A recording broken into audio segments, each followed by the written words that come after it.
Bismillahirrahmanirrahim. Assalamualaikum warahmatullahi wabarakatuh. Waalaikumsalam Baik.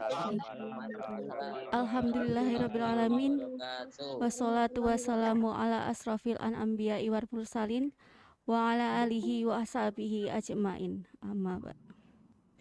Yang terhormat Bapak Supardi Sarjana Pendidikan selaku Kepala SMP Al-Islam 1 Surakarta. Yang terhormat Bapak Eko Supriyadi, Magister Pendidikan selaku Wakakesiswaan beserta stafnya. Yang terhormat Ibu Dr. Anda Sakinatunisa selaku Pembimbing Aksis Ekstra Jurnalistik SMP Al-Islam 1 Surakarta. Yang terhormat narasumber kita Ririn Setiawati, Sarjana Ilmu Komunikasi, serta yang kami banggakan peserta webinar jurnalistik siswa-siswi SMP Al-Islam 1 Surakarta. Alhamdulillah, puji syukur kami panjatkan karena berkat rahmat Allah kita masih bisa berkumpul untuk bersama-sama menimba ilmu dari narasumber yang luar biasa. Meskipun harus dilaksanakan secara online, kita harus tetap mengikuti dengan semangat. Semoga kita selalu dilindungi oleh Allah Subhanahu wa Ta'ala. Amin, amin, ya Rabbal 'Alamin. Acara ini merupakan acara tahunan yang diselenggarakan oleh Ekstrakurikuler Jurnalistik Aksis SMP Al-Islam 1 Surakarta. Sebelum saya bacakan susunan acaranya, mohon untuk anak-anak membuka kameranya terlebih dahulu.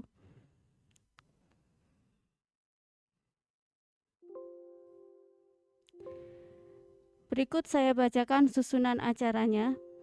Untuk yang pertama, pembukaan. Kedua, sambutan Ketua Panitia oleh Bapak Eko Supriyadi, Magister Pendidikan. Ketiga, sambutan Kepala Sekolah SMP Al-Islam 1 Surakarta, Bapak Supardi, Sarjana Pendidikan.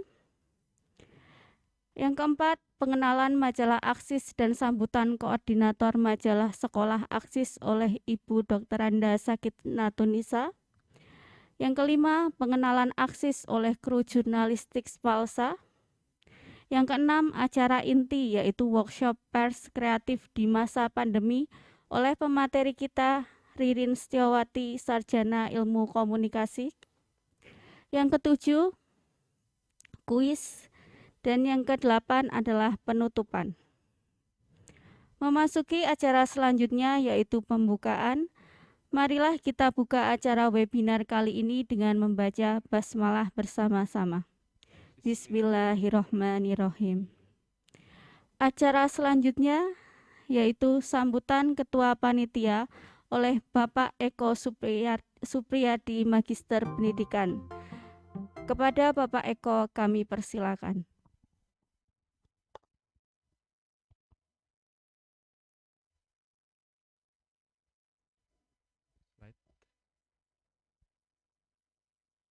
Bismillahirrahmanirrahim.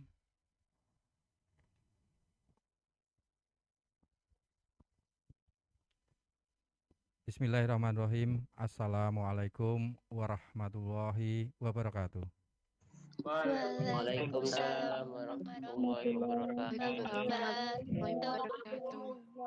wabarakatuh. Innal hamdalillah nasta'inuhu wa nastaghfiruh wa na'udzu billahi min syururi anfusina wa min sayyiati a'malina may yahdihillahu fala mudhillalah wa man yudhlilhu fala hadiyalah.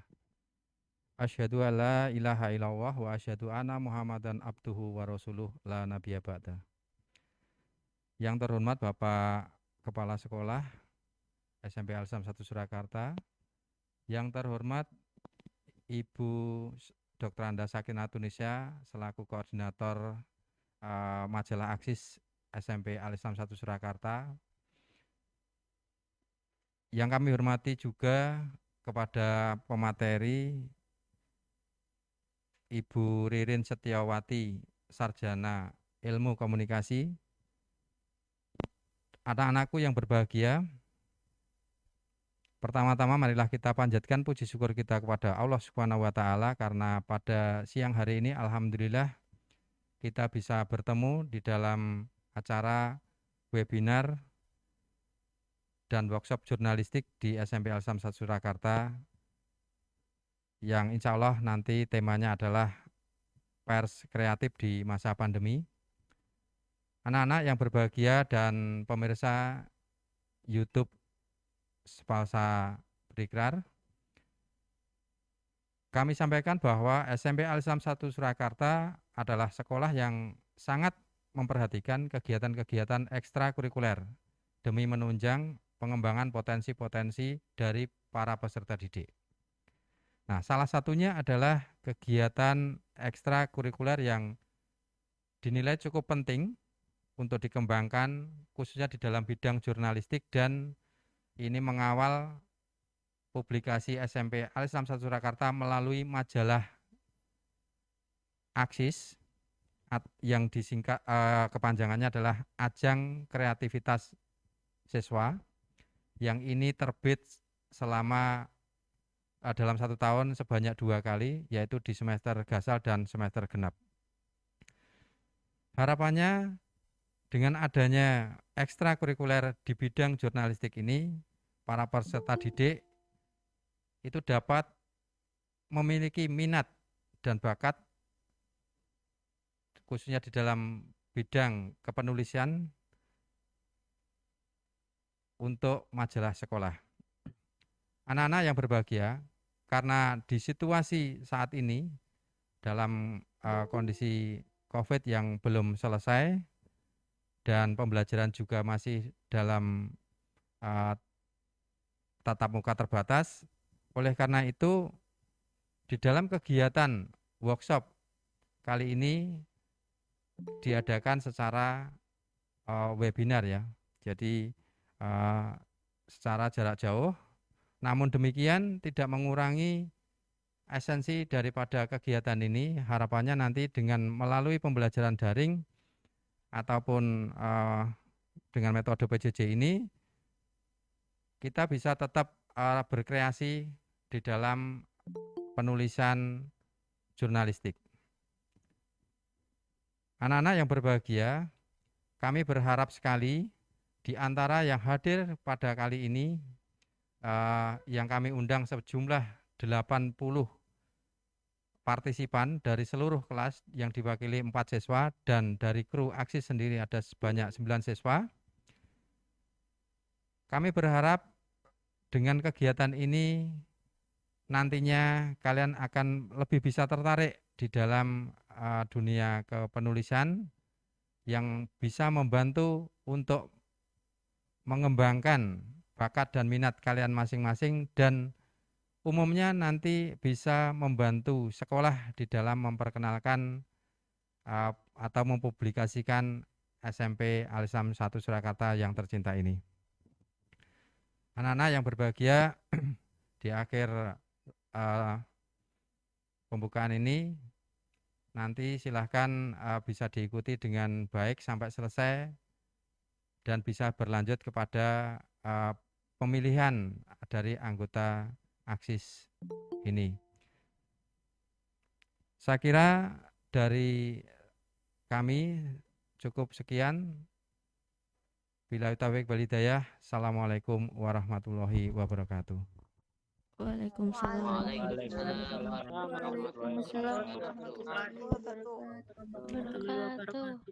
Terima kasih atas sambutannya Bapak Eko Supriyadi, Magister Pendidikan. Acara selanjutnya yaitu sambutan Kepala Sekolah SMP Al-Islam 1 Surakarta, Bapak Supardi, Sarjana Pendidikan. Kepada yang terhormat Bapak Supardi, Sarjana Pendidikan, kami persilakan. Bismillahirrahmanirrahim. Assalamualaikum warahmatullahi wabarakatuh. Waalaikumsalam warahmatullahi wabarakatuh. Yang saya hormati Bapak Eko Supriyadi, Magister Pendidikan, selaku Wakil Kepala Sekolah Bidang Kesiswaan dan sekaligus di dalam mengkoordinasi mengkoordinasi kegiatan aksis ataupun jurnalistik ini. Yang saya hormati pula Ibu Dr. Anda Sakinatunisa selaku pembina majalah Aksis Sepalsa. Yang terhormat kakak ataupun saudari narasumber Kakak Ririn Setiawati, Sarjana Ilmu Komunikasi, dan ini sudah hadir di tengah-tengah kita anak-anak. Dan yang saya banggakan anak-anakku Sepalsa peserta webinar jurnalistik yang kali ini kita laksanakan secara daring. Alhamdulillahirrahmanirrahim, kita dalam keadaan sehat dan mudah-mudahan kegiatan webinar jurnalistik yang akan kita laksanakan siang ini sampai nanti selesai bisa kita ikuti dengan sebaik-baiknya. Anak-anak dalam keadaan sehat bisa mengikuti dan juga bisa mendapatkan ilmu di dalam kegiatan webinar ini. Sebelum saya lanjutkan, tolong anak-anak dibuka untuk kamera. Saya berharap supaya ada komunikasi, interaksi antara nanti pembicara juga, utamanya Kakak Ririn Setiawati, Sarjana Ilmu Komunikasi sebagai narasumber. Maka supaya interaksinya, komunikasinya nanti baik, anak-anak selalu dibuka untuk kameranya. Tolong yang kelas 7A, perwakilan 7A bisa angkat tangan. Cepat. 7A. Oh ya. 7B. 7B mana? Ya. Ada 4. 7C. 7C. Ada yang kameranya belum dibuka. 7D. 7E, diangkat tangannya biar terlihat. 7F,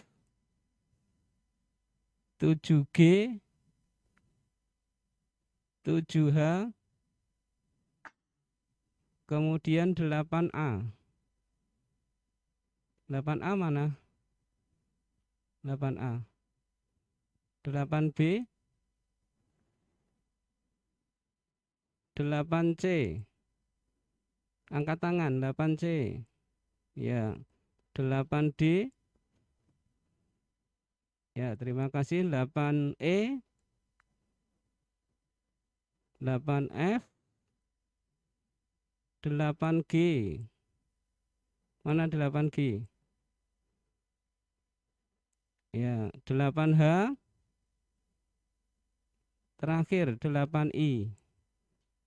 Ya anak-anakku, peserta webinar yang saya banggakan, untuk pertemuan kali ini sangat luar biasa. Nanti anak-anak akan mendapatkan ilmu ataupun pengalaman di bidang jurnalistik bersama kakak kita, Kakak Ririn Setiawati, Sarjana Ilmu Komunikasi.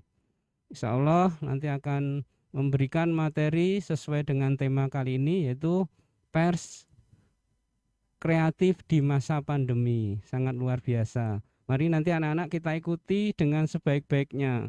Jangan sampai terlewatkan, jangan sampai ada materi yang tidak bisa anak-anak terima ataupun didengar. Jadi maka kamera selalu dibuka, kemudian nanti suara yang disampaikan oleh narasumber bisa terdengar terus sehingga sampai akhir kegiatan anak-anak betul-betul mendapatkan pengalaman ilmu di bidang jurnalistik dan sesuai dengan kegiatan di sekolah kita, yaitu adanya majalah Aksis, ajang kreativitas siswa. Maka manfaatkan dengan sebaik-baiknya setelah kegiatan ini anak-anakku. Untuk itu di kegiatan ini nanti kita berharap sesuai dengan yang disampaikan oleh Bapak Eko tadi, harapannya anak-anak setelah mendapatkan pengalaman ilmu ataupun berkaitan dengan jurnalistik ya nanti bersama narasumber anak-anak akan senang, akan juga bersama-sama memajukan literasi kita, jurnalistik kita melalui majalah Aksid. Untuk itu anak-anak nanti semuanya segera ataupun semuanya nanti bersemangat untuk masuk di dalam pengurus ataupun kru Aksis di bawah bimbingan Ibu Dr. Anda Sakinatun-Nisa dan Ibu Nina Pratiwi, Sarjana Pendidikan yang sudah dikenal anak-anak seluruhnya. Ini saja anak-anakku sebagai pengantar ataupun sambutan dari Bapak Kepala Sekolah. Yang terpenting ikuti kegiatan ini dengan sebaik-baiknya dan akhirnya anak-anak akan bisa untuk ikut memajukan jurnalistik di Sepalsa tercinta ini melalui kru Aksis. Demikian ya anak-anak, tetap semangat, ikuti dengan sebaik-baiknya, dan mari nanti bersama Kakak Ririn Setiawati sebagai narasumber bisa kita ikuti dengan sebaik-baiknya. Demikian, ada kurangnya mohon maaf dan saya ucapkan jazakumullah kepada saudari ataupun Kakak Ririn Setiawati yang sudah hadir di hadapan kita. Sebentar lagi nanti akan memberikan materi di dalam kegiatan webinar kali ini. Assalamualaikum warahmatullahi wabarakatuh. Waalaikumsalam warahmatullahi wabarakatuh. Terima kasih Bapak Supardi, Sarjana Pendidikan, atas sambutannya. Acara selanjutnya yaitu pengenalan majalah Aksis dan sambutan koordinator majalah sekolah Aksis oleh Ibu Dr. Anda Sakinatun-Nisa. Kepada yang terhormat Ibu Dr. Anda Sakinatun-Nisa kami persilakan. Assalamualaikum warahmatullahi wabarakatuh.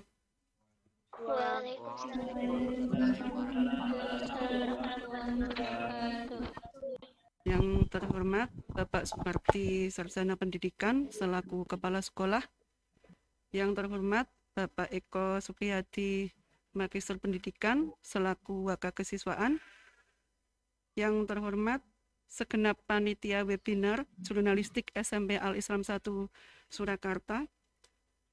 Kemudian yang terhormat Kak Ririn Setiawati, Sarjana Ilmu Komunikasi, dan yang kami banggakan segenap kru dan anak-anakku sekalian kelas 7 dan kelas 8 yang mengikuti webinar jurnalistik hari ini.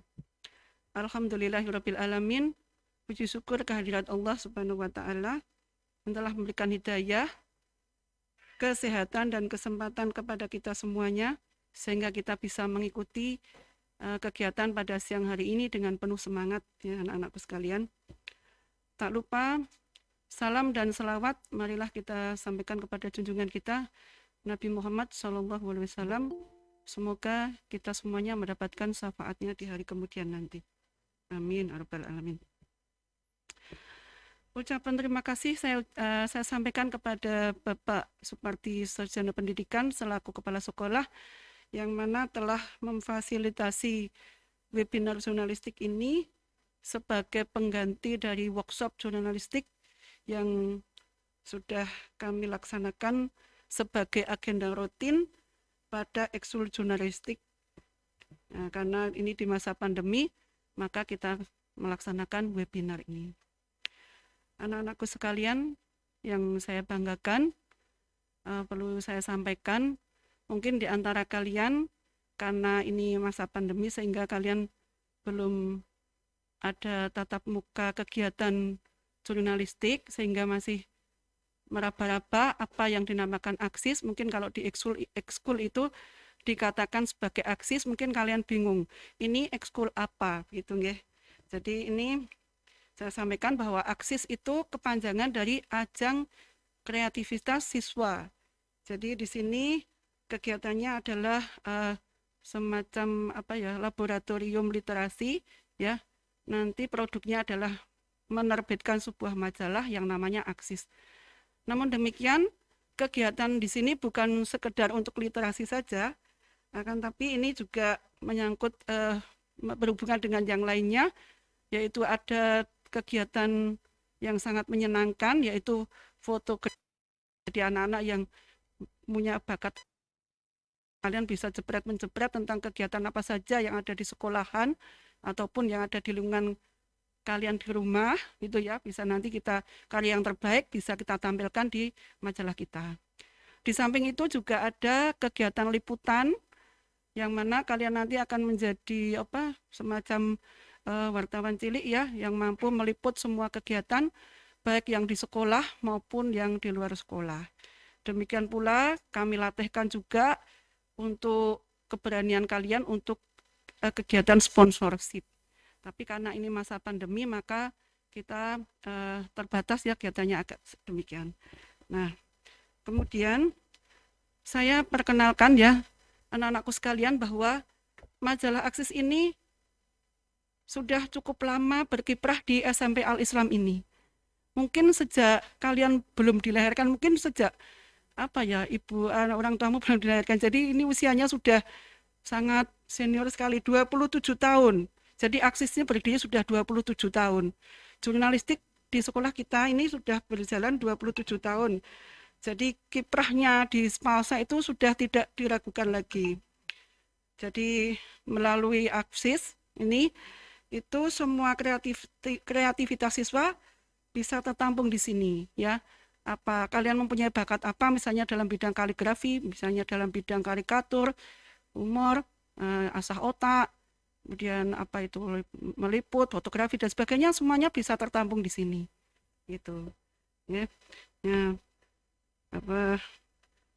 Melalui kegiatan ini harapan saya itu kalian bisa berkembang ya, bakat kalian ya, bakat yang terpendam bisa berkembang dan bisa kalian salurkan melalui kegiatan yang sangat positif ini.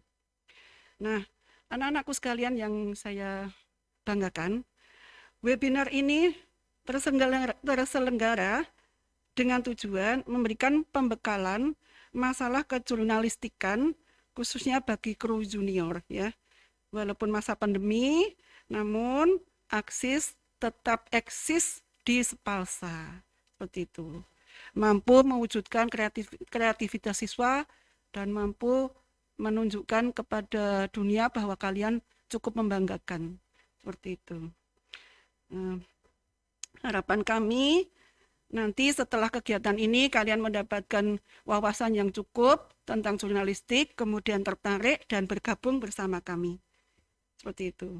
Sehingga akan tumbuh wartawan-wartawan kecil, jurnalis-jurnalis kecil yang bisa menambah Spalsa kita yang tercinta ini semakin berjaya dan semakin berkarakter. Begitu ya anak ya? Semangat ya? Siap ya anak-anak? Siap. Iya. Ya. Terima kasih atas partisipasi kalian dalam kegiatan ini. Semoga kegiatan ini memberikan manfaat dan barokah kepada kita semuanya. Selamat berkarya dan salam literasi. Wassalamualaikum warahmatullahi wabarakatuh. Waalaikumsalam.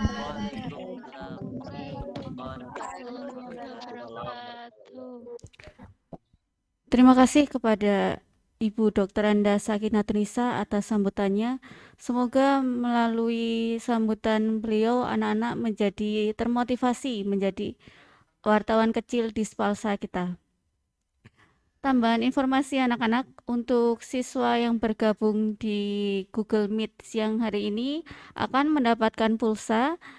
Namun untuk peserta didik yang tidak mengisi presensi atau link yang sudah dibagikan di grup, maka tidak kita bagikan. Jadi untuk anak-anak mohon wajib untuk mengisi link yang sudah dibagikan di dalam grup. Selain itu, ada hadiah yang kami siapkan, yaitu 4 buah flash disk dan 14 tumbler. 4 buah flash disk untuk siswa yang bisa menjawab pertanyaan yang diberikan oleh pembicara. Kemudian 14 tumbler akan kami berikan kepada siswa yang aktif mengikuti webinar dari awal acara hingga selesai nanti. Jadi mohon partisipasi anak-anak untuk bisa mengikuti kegiatan pada siang hari ini dengan maksimal. Ikuti dengan aktif, kemudian ambil ilmu yang bisa kalian dapatkan dari sini dan juga di akhir acara nanti semoga kalian bisa bergabung menjadi wartawan kecil di SMP Al Islam 1 Surakarta.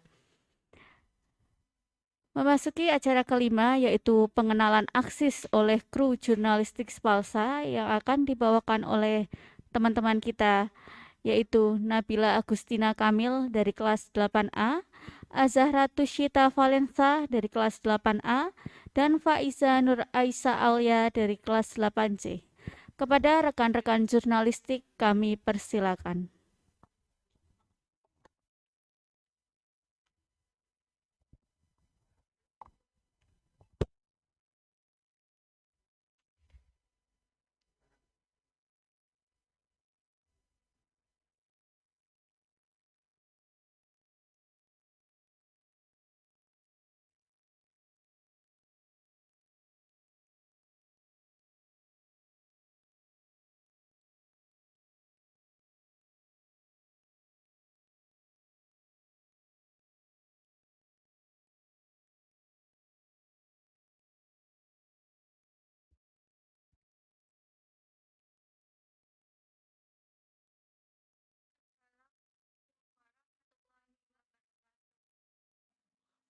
Waalaikumsalam warahmatullahi wabarakatuh.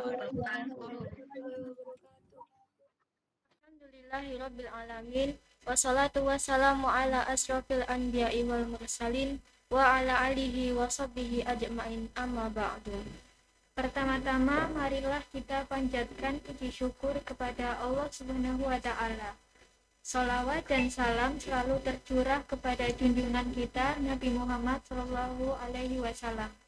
Yang kami hormati Bapak Supardi selaku Kepala Sekolah, Bapak Eko selaku Wakil Siswaan, Bu Sakin serta Bu Mina selaku pembimbing Aksis, Kak Ririn dan teman-teman yang berbahagia. Perkenalkan kami dari kru Aksis. Saya Azahra Tushita Valensa Perdana Putri, saya Faiza Nur Aisyah Alia, dan saya Nabila Agustina Kamil. Di sini kami akan memperkenalkan tentang Aksis kepada kalian. Ada yang tahu apa sih Aksis itu? Aksis merupakan suatu ajang yang memuat kreativitas siswa. Kalian bisa menuangkan semua bakat yang kalian miliki di sini. Memangnya kegiatan Aksis itu apa aja sih, Kak? Ada banyak sekali kegiatan di Aksis. Pasti dari kalian mengira hanya menulis, dan menulis.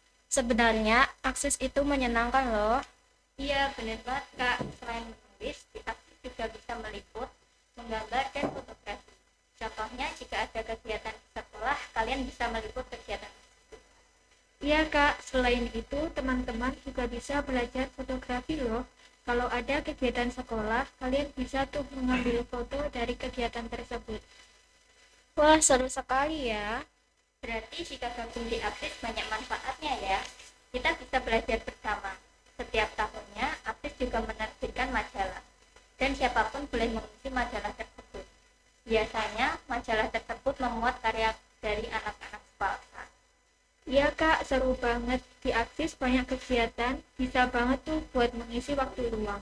Bisa membuat cerpen, komik, puisi, dan lain sebagainya. Ini ada satu video yang mau kita tampilkan. Di sini berisi beberapa kegiatan Aksis.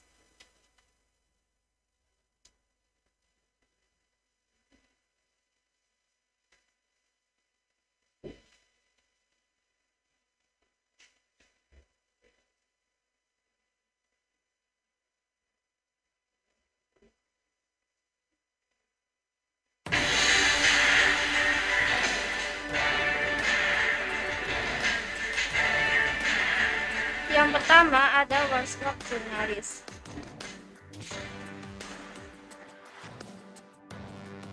Di workshop jurnalis ini ada pelatihan jurnalis.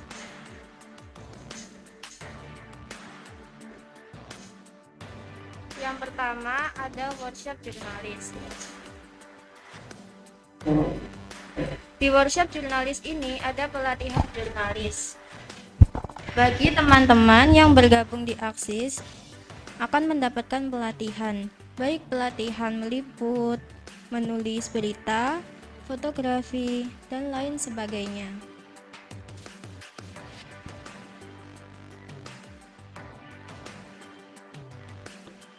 Selanjutnya ada kunjungan ke Solo Pos.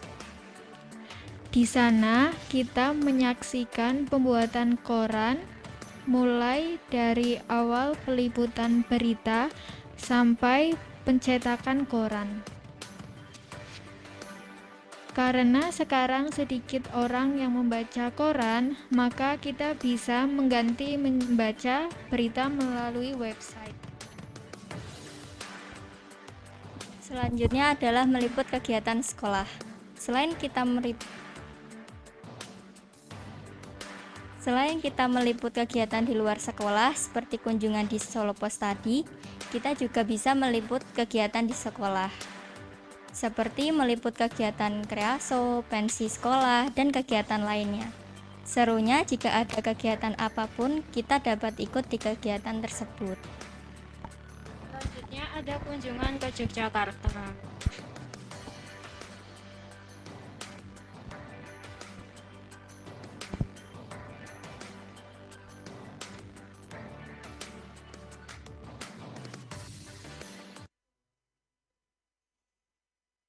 Sebenarnya masih banyak kegiatan aksis yang lain, itu hanya beberapa saja.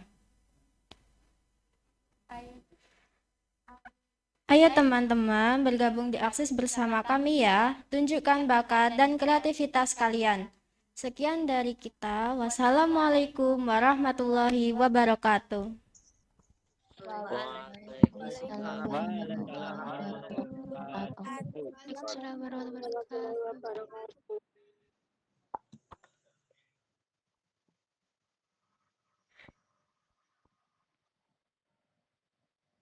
Terima kasih atas perkenalannya mengenai organisasi Aksis. Semoga Aksis semakin dikenal dan mampu mencetak generasi literasi di SMP Al-Islam 1 Surakarta. Silakan anak-anak yang ingin bergabung bisa join langsung bersama kami. Kita mengerjakan bersama-sama mencari berita, kemudian kita mencetak sebuah majalah untuk kita edarkan di SMP Al-Islam 1 Surakarta. Selanjutnya memasuki acara inti yaitu pemaparan materi oleh Kak Ririn Setiawati, Sarjana Ilmu Komunikasi. Beliau merupakan content manager dari Gerakan Menulis Buku Indonesia. Pengalaman organisasi pernah menjadi redaktur kanal berita saluran11.com, terlibat dalam organisasi kepemudaan internasional ISEC UNS, pernah menerbitkan esai dalam 25 esai terbaik bertemakan pendidikan, dan tulisan beliau pernah terbit di web mojok.co dan juga koran Solo Pos. Kepada Kak Ririn Setiawati, Sarjana Ilmu Komunikasi, kami persilakan.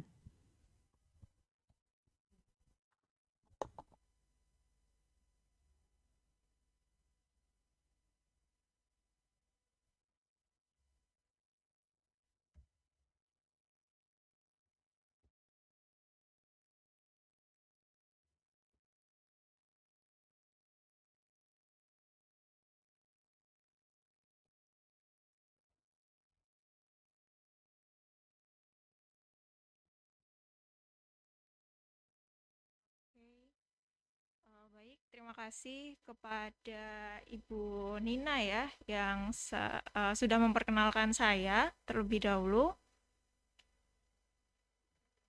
Oke, suara saya jelas ya teman-teman ya? Teman-teman bisa mendengar suara saya? Oke, nanti santai aja teman-teman, nanti bisa panggil saya Mbak Ririn atau Kak Ririn begitu. Jadi nanti mungkin kita lebih banyak ya untuk bertukar pikiran atau mungkin diskusi begitu. Harapannya nanti teman-teman juga tidak canggung untuk bertanya atau mungkin meminta ide seperti itu. Nanti kita bisa berinteraksi, mungkin berinteraksi langsung bisa ya, dan mungkin juga bisa teman-teman bisa untuk chat di kolom komentar begitu. Nah, untuk perkenalan ini untuk slide dari saya mungkin bisa ditampilkan. Oke. Langsung slide yang materi saja. Kita perkenalan secara singkat terlebih dahulu. Jadi sebenarnya siapa sih kok saya yang ditunjuk jadi pemateri? Emang Mbak Ririn ini bisa apa sih begitu? Oke, nah mungkin sembari menunggu ya dari slide yang akan ditampilkan oleh Bapak Ibu guru kita semua. Nah, mungkin perkenalan terlebih dahulu. Saya Ririn Setiawati, bisa panggil Mbak Ririn saja. Ada yang tahu jurusan ilmu komunikasi? Oke, ada yang ingin bercita-cita jadi jurnalis atau bercita-cita jadi wartawan? Atau kenal dengan jurusan ilmu komunikasi? Nah, saya tuh kalau semisal naik bis, naik kereta, terus kemudian bertemu dengan mungkin Bapak Ibu atau mungkin teman-teman sejawat gitu, pasti selalu ditanya, Mbak gelarnya apa? SIKOM.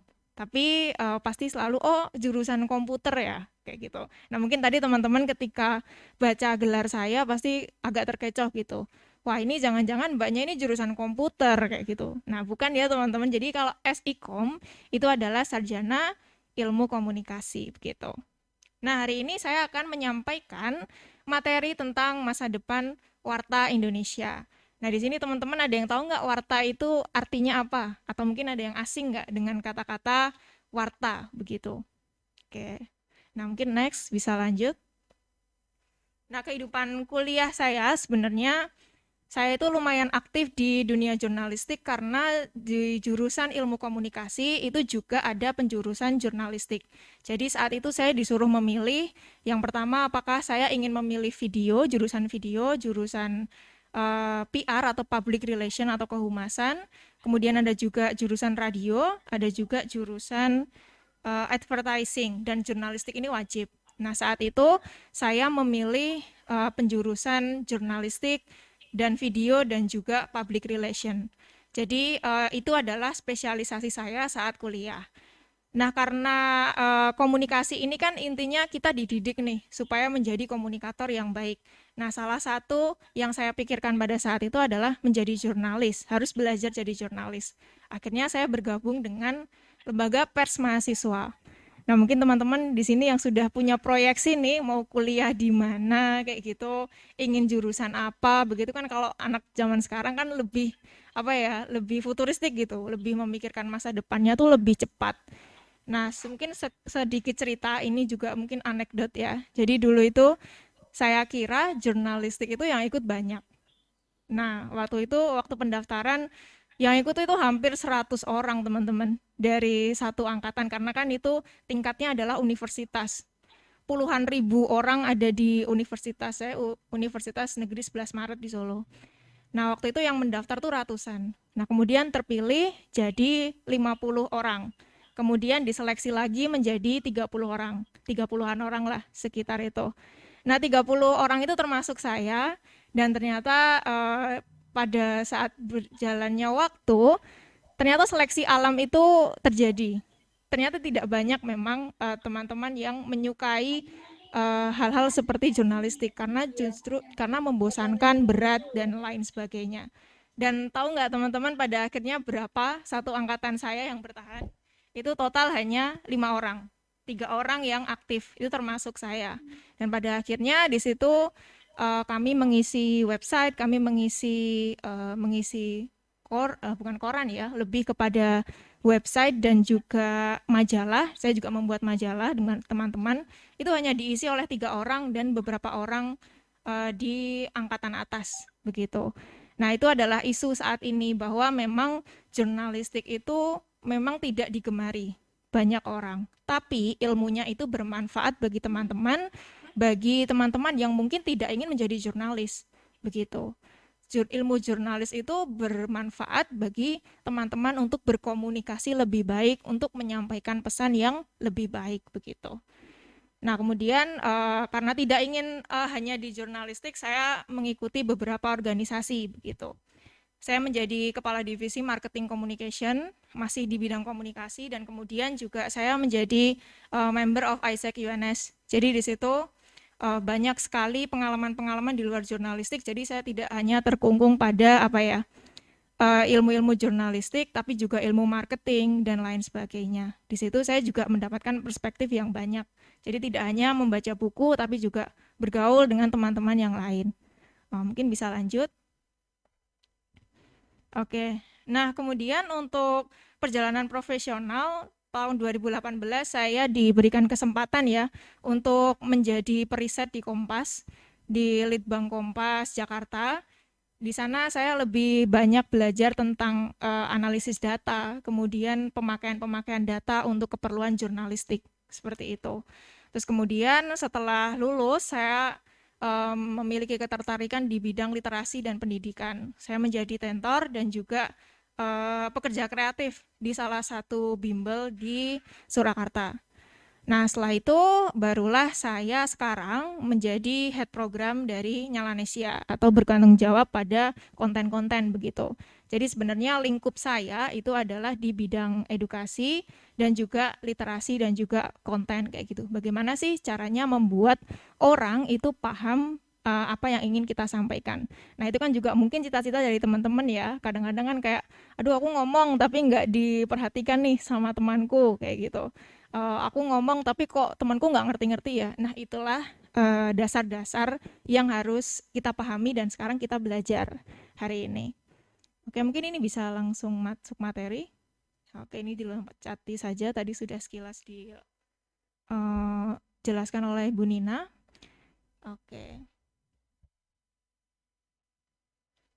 Oke, jadi hari ini kita akan belajar apa sih sebenarnya? Oke. Nah, begini, ketika kita menjadi jurnalis atau mungkin kita tertarik di bidang jurnalistik kayak gitu, kita selalu diinginkan untuk menjadi komunikator yang baik. Jadi kan ada dua ya teman-teman ya. Jadi ada yang namanya komunikator, ada yang namanya komunikan. Kalau komunikator itu adalah orang yang menyampaikan pesan. Kalau komunikan itu adalah orang-orang yang menerima pesan. Nah, kalau jurnalistik, kalau kita jadi jurnalis, kita jadi apa? Komunikator atau komunikan? Nah, mungkin teman-teman bisa coba-coba menebak ya di kolom komentar. Kalau kita jadi jurnalis, kita itu komunikator apa komunikan sih? Komunikator, Kak. Komunikator. Apa? Komunikator? Ada yang bilang tadi komunikator? Komunikator. Oke, ada yang bilang komunikator ya. Oke, siap. Nah, kita selalu dipersepsikan seperti itu, bahwa jurnalistik atau jurnalis, pekerjaan seorang jurnalis adalah menjadi komunikator. Nah, padahal jurnalis itu pekerjaannya ngapain kebanyakan? Cari berita. Cari beritanya tuh dengan apa? Ada yang tahu?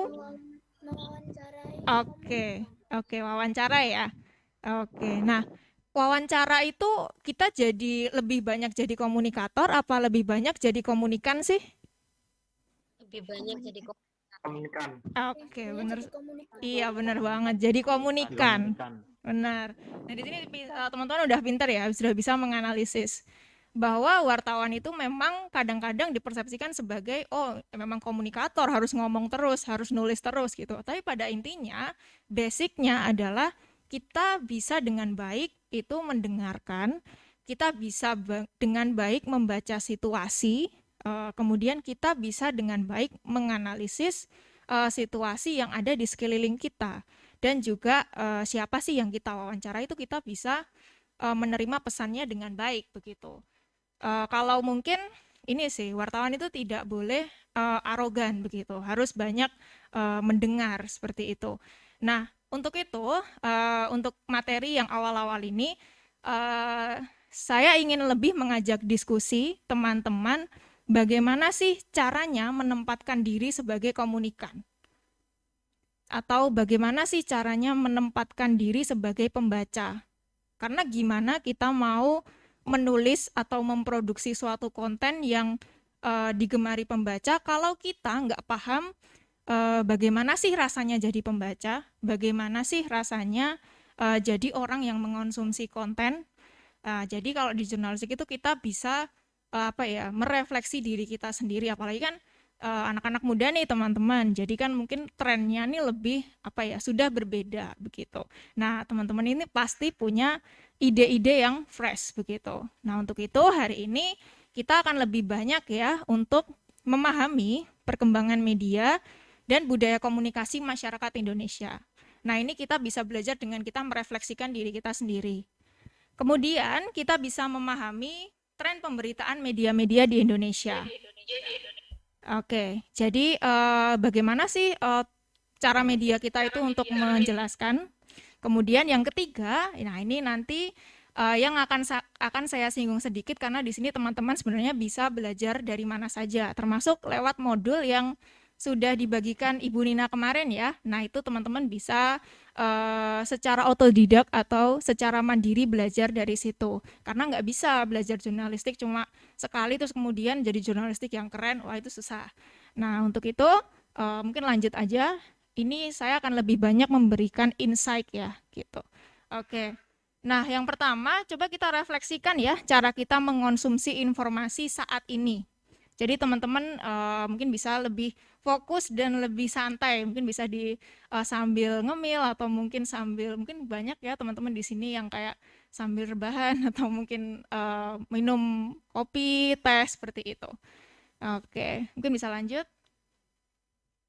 Oke, viral. Teman-teman sering banget nggak sih dengar-dengar kata viral? Apa yang akan teman-teman lakukan ketika suatu gambar atau suatu berita, judul berita itu dikasih kata-kata viral? Langsung apa? Langsung Nyari tahu. Oke. Nah, karena apa ya? Se powerful itu kata-kata viral. Teman-teman nyadar nggak sih ternyata di banyak media sosial atau mungkin banyak sekali di portal berita yang kita konsumsi setiap hari itu banyak sekali kata-kata yang mengandung kalimat-kalimat yang mengandung viral. Agar apa? Agar si pembaca itu tertarik dengan berita itu. Nah, teman-teman bisa menemukannya di Instagram, bahkan di TikTok ya sekarang banyak banget. Kayak misalkan info-info yang mengatasnamakan viral. Oh ini minuman yang sekarang lagi viral. Ya enggak? Atau mungkin ini loh tempat yang sekarang lagi viral kayak gitu. Atau mungkin berita-berita yang bombastis. Atau mungkin teman-teman sudah sering dengar kata clickbait. Jadi kayak teman-teman termakan nih dengan judul kayak gitu. Terus langsung ngeklik. Nah begitu. Terus kemudian di sini saya lampirkan screenshot berita yang katanya berita sih. Jadi teman-teman sering nggak sih melihat ini di beranda media sosial teman-teman? Di sini ada yang punya Twitter atau aktif di Twitter? Oke, sering ya, sering curhat. Oke, sering curhat di Twitter ya. Oke, sering mesti. Terus kemudian di Instagram sering banget ada kabar ini. Coba sekarang tahu kalau Nirina Zubir lagi ditipu lewat mana? Kalau teman-teman. Atau media sosialnya mana? Instagram. Oke, Instagram rame banget kan ya. Terus kemudian ada kabar terkait Permendikbud atau mungkin hal-hal semacam itu atau mungkin yang paling deket lah Vanessa Angel seperti itu. Itu teman-teman pasti lihatnya adalah di media sosial teman-teman. Kayak gitu. Nah sekarang itu trennya adalah kita itu nggak mencari berita, tapi berita itu datang ke kita atau informasi itu datang ke kita, kayak gitu. Jadi semakin banyak berita itu dikonsumsi, dia akan semakin viral. Dan juga kalau viral di Indonesia itu kebanyakan adalah tentang berita-berita yang suka dikonsumsi oleh masyarakat begitu, entah itu berita artis, berita pembunuhan atau mungkin kebakaran dan lain sebagainya kayak gitu. Oke, bisa di next. Oke.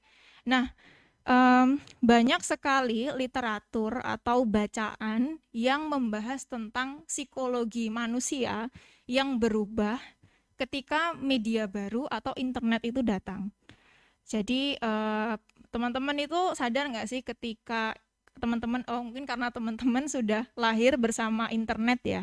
Jadi di sini kan mungkin kelahirannya tahun 2000 ke atas begitu. Teman-teman tidak merasakan adanya transisi antara yang dulu tidak ada internet dengan sekarang yang sudah ada internet. Nah, ternyata ada kebiasaan yang berubah loh teman-teman dalam kita memproses suatu informasi ketika kita mengakses informasinya itu dari internet. Nah, seperti segala hal yang diceritakan menggunakan foto diyakini kebenarannya. Sering nggak dengar kata-kata no pics, hoax, kayak gitu. Jadi apapun yang dilampirkan foto itu kita pasti hampir selalu mempercayainya. Padahal teman-teman di sini ada yang suka desain nggak? Belajar desain nggak? Ada yang bisa kayak operasiin Corel atau Photoshop? Ada yang suka? Udah mulai belajar editing? Oke. Ada ya, mungkin ada yang nyoba-nyoba gitu. Sekarang aplikasi editing itu banyak banget dan semakin mudah ya, teman-teman ya. Jadi, mungkin nggak teman-teman pernah berpikir, apa yang ada di foto itu bisa aja editan. Bisa aja itu ditambah.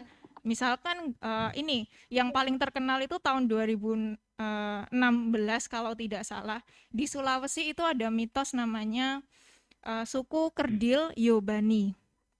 Suku Kerdil Yobani itu tuh merupakan suku mistis yang nggak pernah ada di Sulawesi, tapi dia legendaris kayak gitu. Nah, suatu ketika di Facebook dan di forum-forum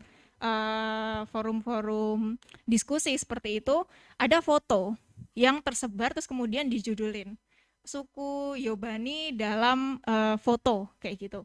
Jadi kayak, oh ini loh terpotret sosok suku Yobani. Dan setelah ditelusur itu ternyata apa teman-teman? Ternyata adalah foto orang Thailand yang sedang syuting di Indonesia. Jadi apa ya? Antara teks dan foto itu bisa saja direkayasa. Untuk itu untuk kita mempercayai suatu gambar begitu. Jadi gambar itu bukan semata-mata apa ya? Menjadi tolak ukur bahwa suatu berita itu benar begitu. Terus kemudian selanjutnya, nah ini yang tadi sempat kita singgung ya, bahwa kita sering terperangkap judul clickbait atau bombastis begitu. Misalkan nih lagi scroll media sosial, terus kemudian, wah ini kayaknya ceritanya seru nih, oh ini dia bahas artis nih, kayak gitu. Nah itu biasanya kita sering terperangkap di situ. Terus kemudian, nah ini tidak suka mencari informasi, tetapi menemukan banyak informasi. Nah, ini sih namanya ada fenomenanya teman-teman namanya, yaitu scroll share tanpa baca serius. Jadi cuma, oh ya udah saya tahu kayak gitu. Nah, kemudian apa yang terjadi di pikiran kita? Ya kita lupa apa informasi yang sudah masuk di kita karena itu cuma kayak selingan aja gitu. Jadi kita cuma tahu ya, oh ternyata kemarin kejadian ini ya, tapi nggak tahu tuh detailnya kayak gimana. Nah, kemudian ini yang paling sering dan ini mau saya konfirmasi ke teman-teman.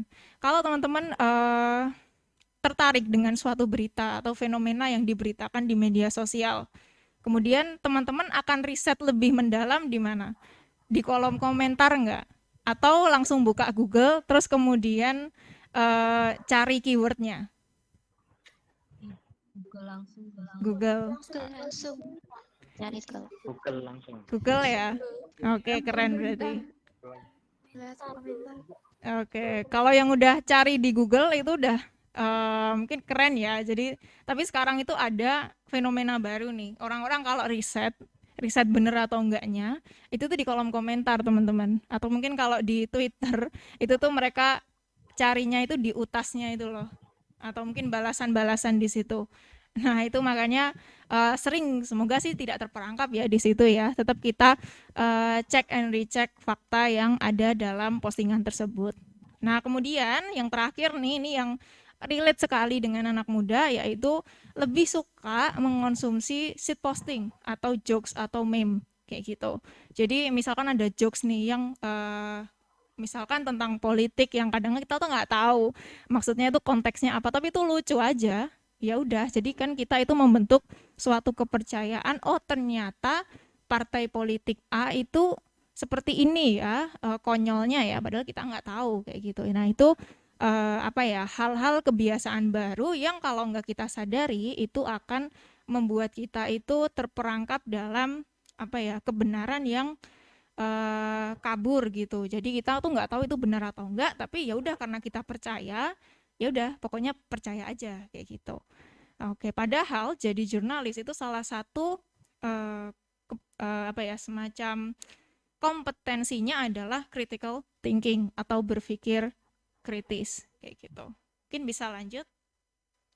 Nah, kenapa ya bisa gitu ya? Padahal internet tuh kayaknya banyak banget sih manfaatnya, banyak banget. Jadi memang internet itu nggak bisa kita lihat dalam hanya satu sisi aja.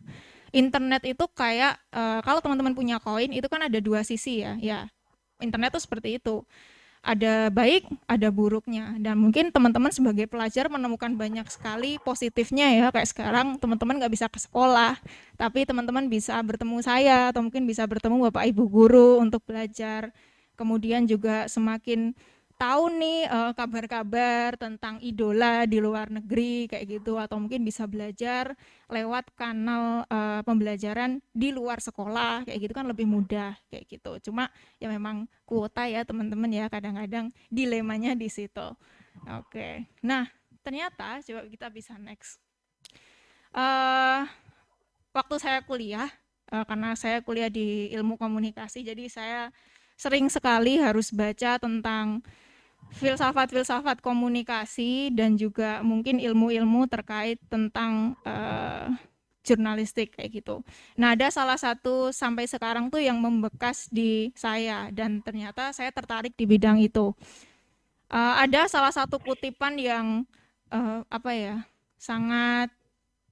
sangat menjadi kritik pada masa itu, yaitu medium as the message, atau medium adalah pesan itu sendiri. Dan yang menyampaikan itu namanya Marshall McLuhan. Dia adalah ilmuwan komunikasi dan filsuf dari Kanada. Saat itu, pada tahun 1900-an awal, si Marshall McLuhan ini dikritik habis-habisan karena dia melabeli diri sebagai ilmuwan, tapi dia tuh nggak bisa membuktikan temuannya. Dan dia itu sampai jadi kayak nggak ada yang tahu tulisan dia, nggak ada yang bisa mengartikan medium is the message itu apa. Nah, setelah berpuluh tahun berlalu, ternyata tuh orang-orang baru paham maksudnya dari Marshall McLuhan ini. Buku-bukunya mulai dibeli lagi, mulai dicari lagi, dan kajiannya itu mulai dianalisis lagi. Ternyata ada pesan di balik itu, bahwa medium adalah pesan itu sendiri. Nah, mungkin teman-teman nih ada yang mau nyoba nebak-nebak gak? Maksudnya tuh apa sih medium is the message sebelum aku mau menjelaskan? Medium is the message. Ada yang bisa coba-coba nggak nih membayangkan apa sih maknanya itu? Atau apa nih? Ada yang googling nggak? Oke. Nah, mungkin belum ya. Jadi coba saya next dulu. Nah, oke, next. Terlebih dahulu ada yang oke, nanti mungkin kita bisa berinteraksi. Jadi, setiap media itu memiliki target dan karakteristiknya masing-masing. Jadi gini, medium yang dimaksud itu adalah media massa berupa fisik. Kayak kan dulu banget sebelum ada teknologi, kita tuh kalau ngomong dengan orang itu kan harus ke rumahnya ya. Tok, saya mau berkunjung nih, mau ngobrol kayak gitu. Dari rumah ke rumah gitu. Terus kemudian revolusinya itu muncul ketika diciptakan kereta api. Jadi waktu kereta api itu ada, pertukaran pesan itu jadi lebih banyak. Karena kan banyak orang yang berpergian ya, jadi misalkan dari satu daerah ke daerah lain, kemudian ya udah mereka akan saling ngobrol dan oh ternyata di daerah ini tuh kegiatannya seperti ini ya, ternyata lagi ada masalah seperti ini ya. Nah itu yang kemudian menciptakan inovasi percetakan. Jadi ada yang namanya Gutenberg, dia menciptakan mesin cetak. Nah disitulah tercipta koran kayak gitu. Nah koran itu kan dulu nggak bisa ya dinikmati oleh seluruh masyarakat, terutama kalau masyarakat pinggiran yang belum bisa nulis, ya udah kayak gitu nggak bisa. Tapi memang jadi setiap media itu tuh memiliki simbol tersendiri. Kayak semisal koran itu tuh simbolnya adalah kaum yang elit kayak gitu. Jadi dia sudah menyasar semacam kelompok-kelompok tersendiri. Karena dulu bagi orang yang sering kemana-mana kayak gitu kan selalu bawanya tuh koran kayak gitu. Mungkin teman-teman di sini sering lihat film zaman dulu kayak gitu kan pasti banyak yang seperti itu. Kemudian ada radio dan juga televisi kayak gitu. Nah itu kemudian punya karakteristik sendiri juga. Terus kemudian muncul media baru yang kayak teman-teman akrab saat ini. Google, Facebook, Instagram, Twitter, TikTok. Nah, mereka itu memiliki karakteristik sendiri-sendiri yang nggak bisa dong masa orang elit nih, maksudnya orang-orang yang pinter, misalkan siapa ya, profesor kayak gitu. Profesor kepikiran nggak kalau semisal dia harus pakai TikTok? Atau mungkin dia harus joget-joget TikTok? Kan enggak. Setiap orang itu memiliki karakteristiknya masing-masing. Nah, untuk itulah kalau untuk media yang agak lama nih, biasanya tuh karakteristiknya itu adalah dalam, terpusat, dan monotasking. Ada yang tahu monotasking? Monotasking itu ke apa ya? Antonimnya si multitasking. Jadi kalau baca koran ya nggak bisa disambi ngapa-ngapain kayak gitu. Harus baca koran doang. Tapi kalau misalkan kita scroll Instagram, teman-teman biasanya ngapain? Bisa sambil nonton film, bisa sambil nugas, ya ngemil, terus dengerin jokes, ya terus ya banyak hal lah yang bisa dilakukan sambil scroll kayak gitu. Nah, itu tuh salah satu karakteristik komputer, teman-teman. Jadi otak kita tuh sebenarnya nggak bisa loh diajak multitasking sebenarnya kalau untuk mengoptimalkan.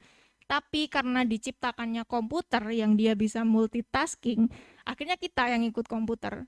Kita bisa multitasking, padahal dengan multitasking kita itu hanya bisa mengambil informasi itu setengah-setengah doang kayak gitu.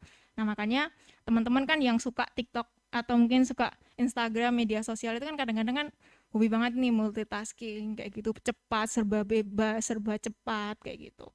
Beda sama karakteristik yang koran, televisi kayak gitu kan ya memang ada karakteristiknya sendiri kayak gitu. Mungkin bisa lanjut. Oke. Nah, kan tadi kita udah sejenak ya, maksudnya kayak sekilas gitu.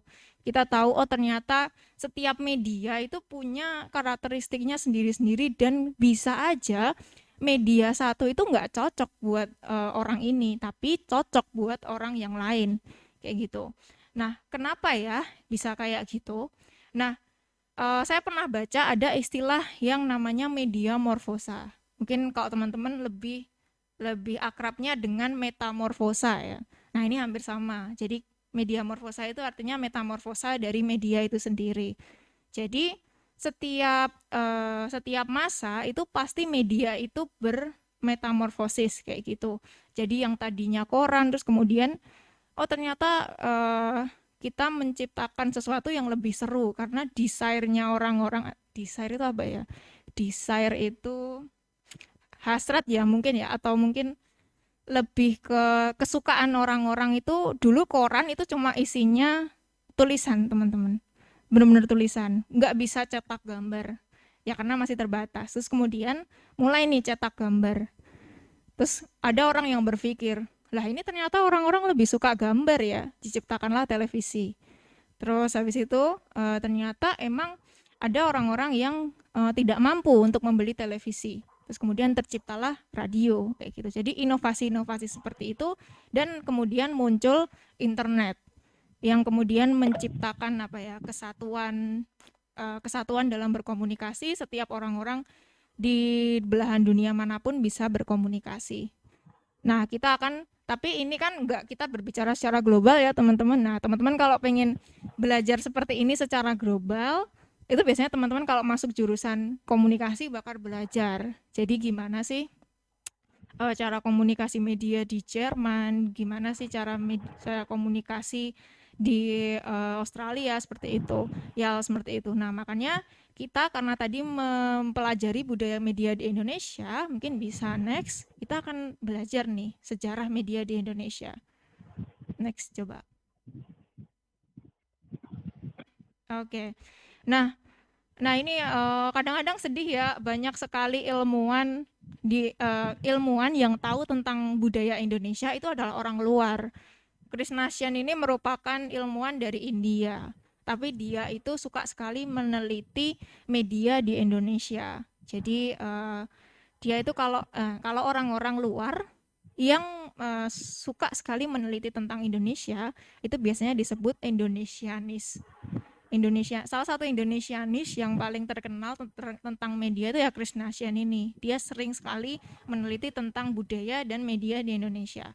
Nah, ada salah satu kutipan yang menarik nih teman-teman untuk didiskusikan, bahwa ternyata penanda suatu zaman itu tuh nggak cuma terkait dengan peristiwa sejarahnya atau mungkin aksi-aksi monumental mungkin seperti demonstrasi dan lain-lain, tapi media itu tuh juga menjadi penanda setiap transisi monumental dalam memori kehidupan di Indonesia gitu. Nah, seperti apa sih? Nah, ini kita mulai mengerucut ke Indonesia ya. Mungkin bisa next. Oke, nah di sini saya sudah mengelompokkan karakteristik-karakteristik media mulai dari surat kabar hingga internet. Nah, ini nanti akan nyambung nih dengan jurnalistik yang akan kita pelajari, yang gimana sih jurnalisme itu bisa kreatif, bisa inovatif. Nah, seperti yang sudah saya singgung sebentar ya terkait surat kabar.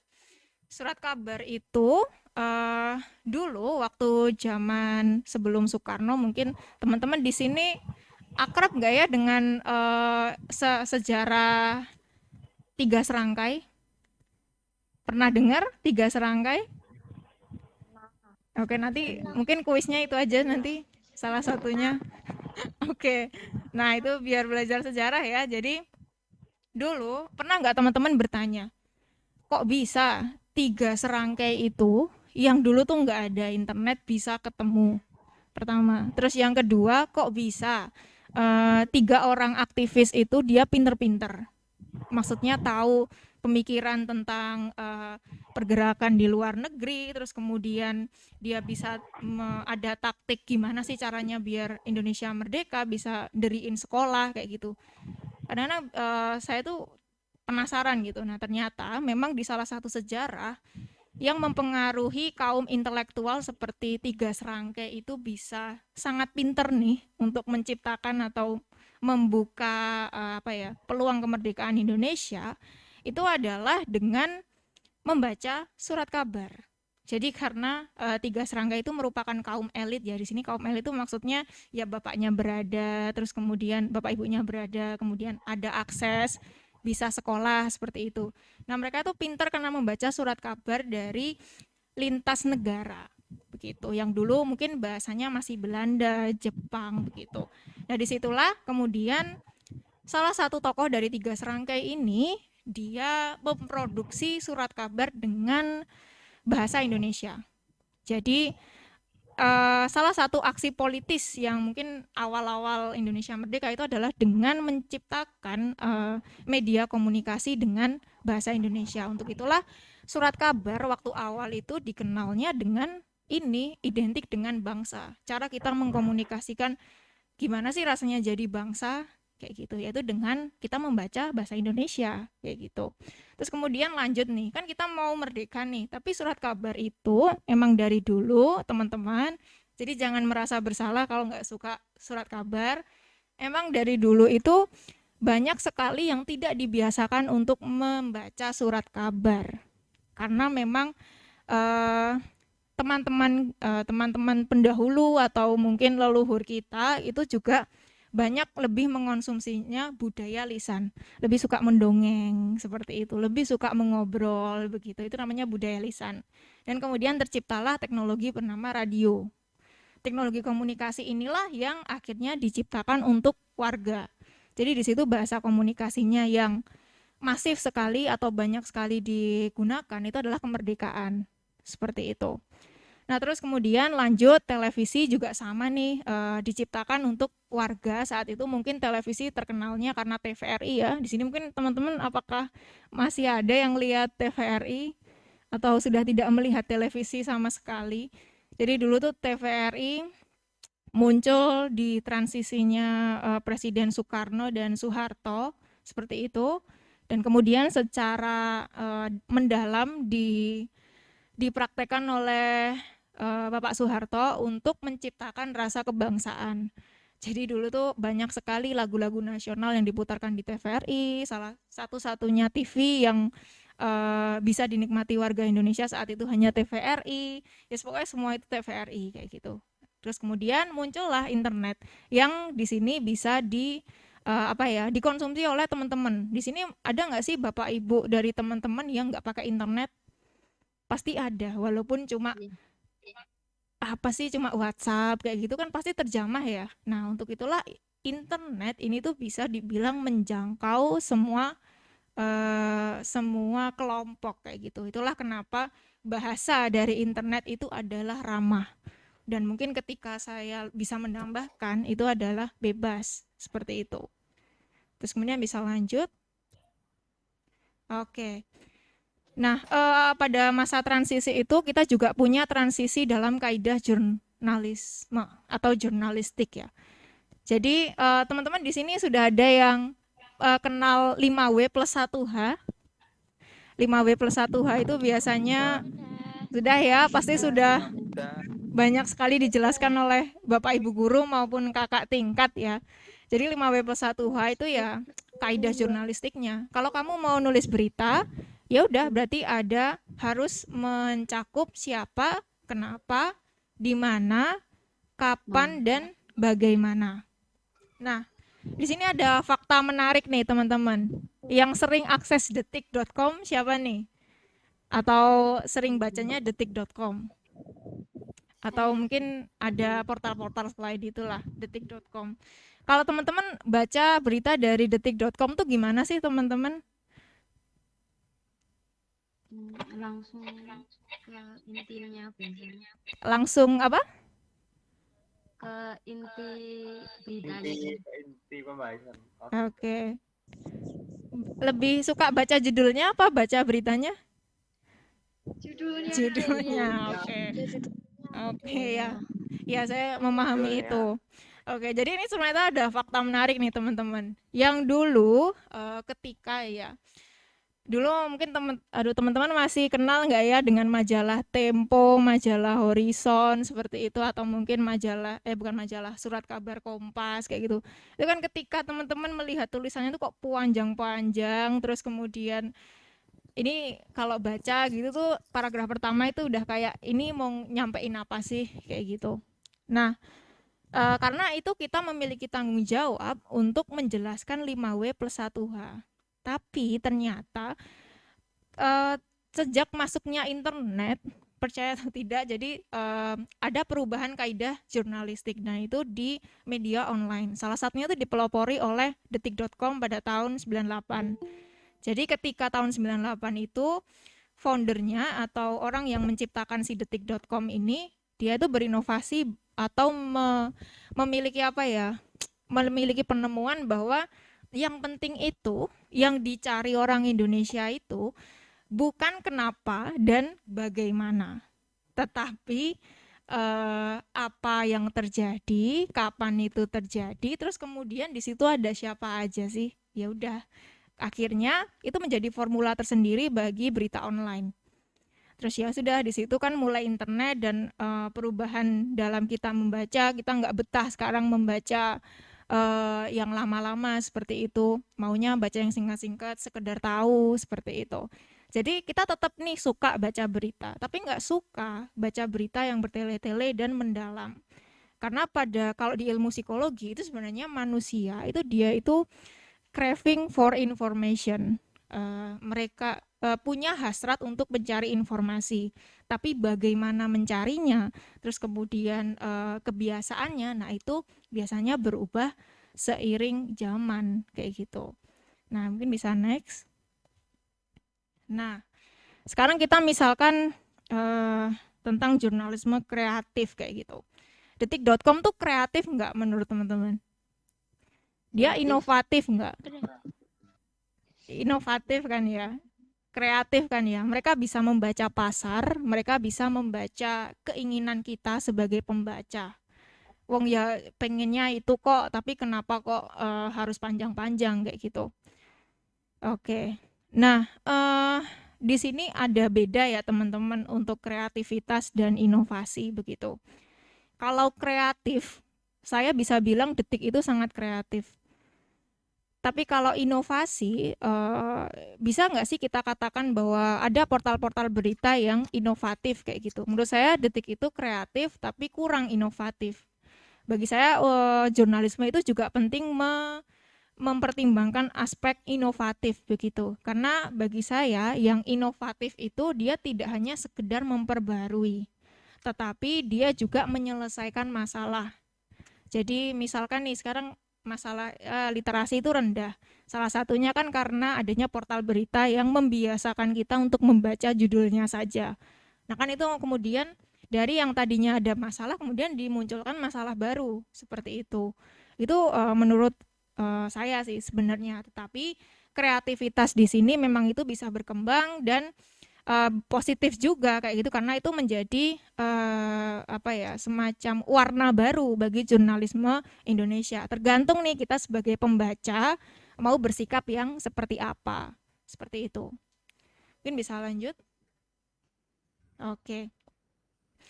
Nah, jurnalisme yang kreatif atau jurnalisme yang kreatif dan inovatif itu seperti apa sih? Nah, nanti saya akan contohkan ya.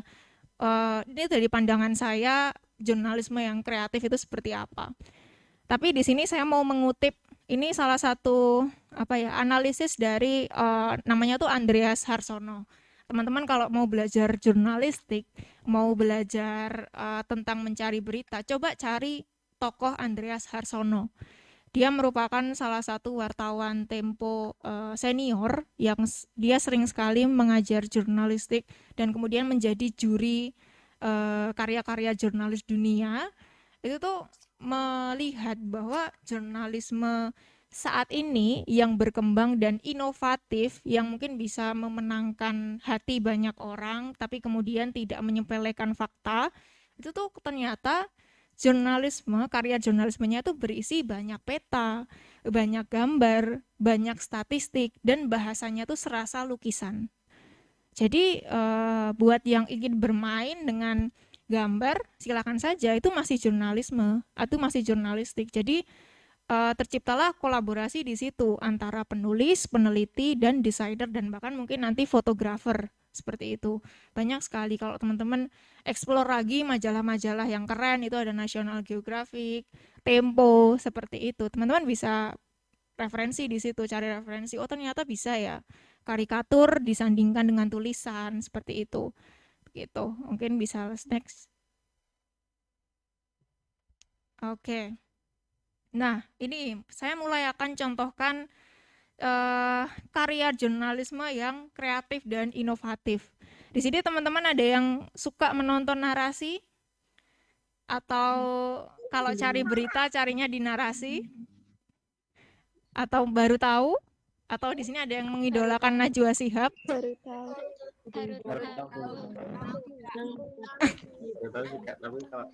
Oke, buat yang baru tahu ini saya mau mempromosikan narasi, enggak deh. Jadi narasi itu merupakan salah satu portal, bukan portal ya, dia itu platform berita yang wow sekali menurut saya. Itu yang salah satu yang mendirikan adalah Najwa Shihab.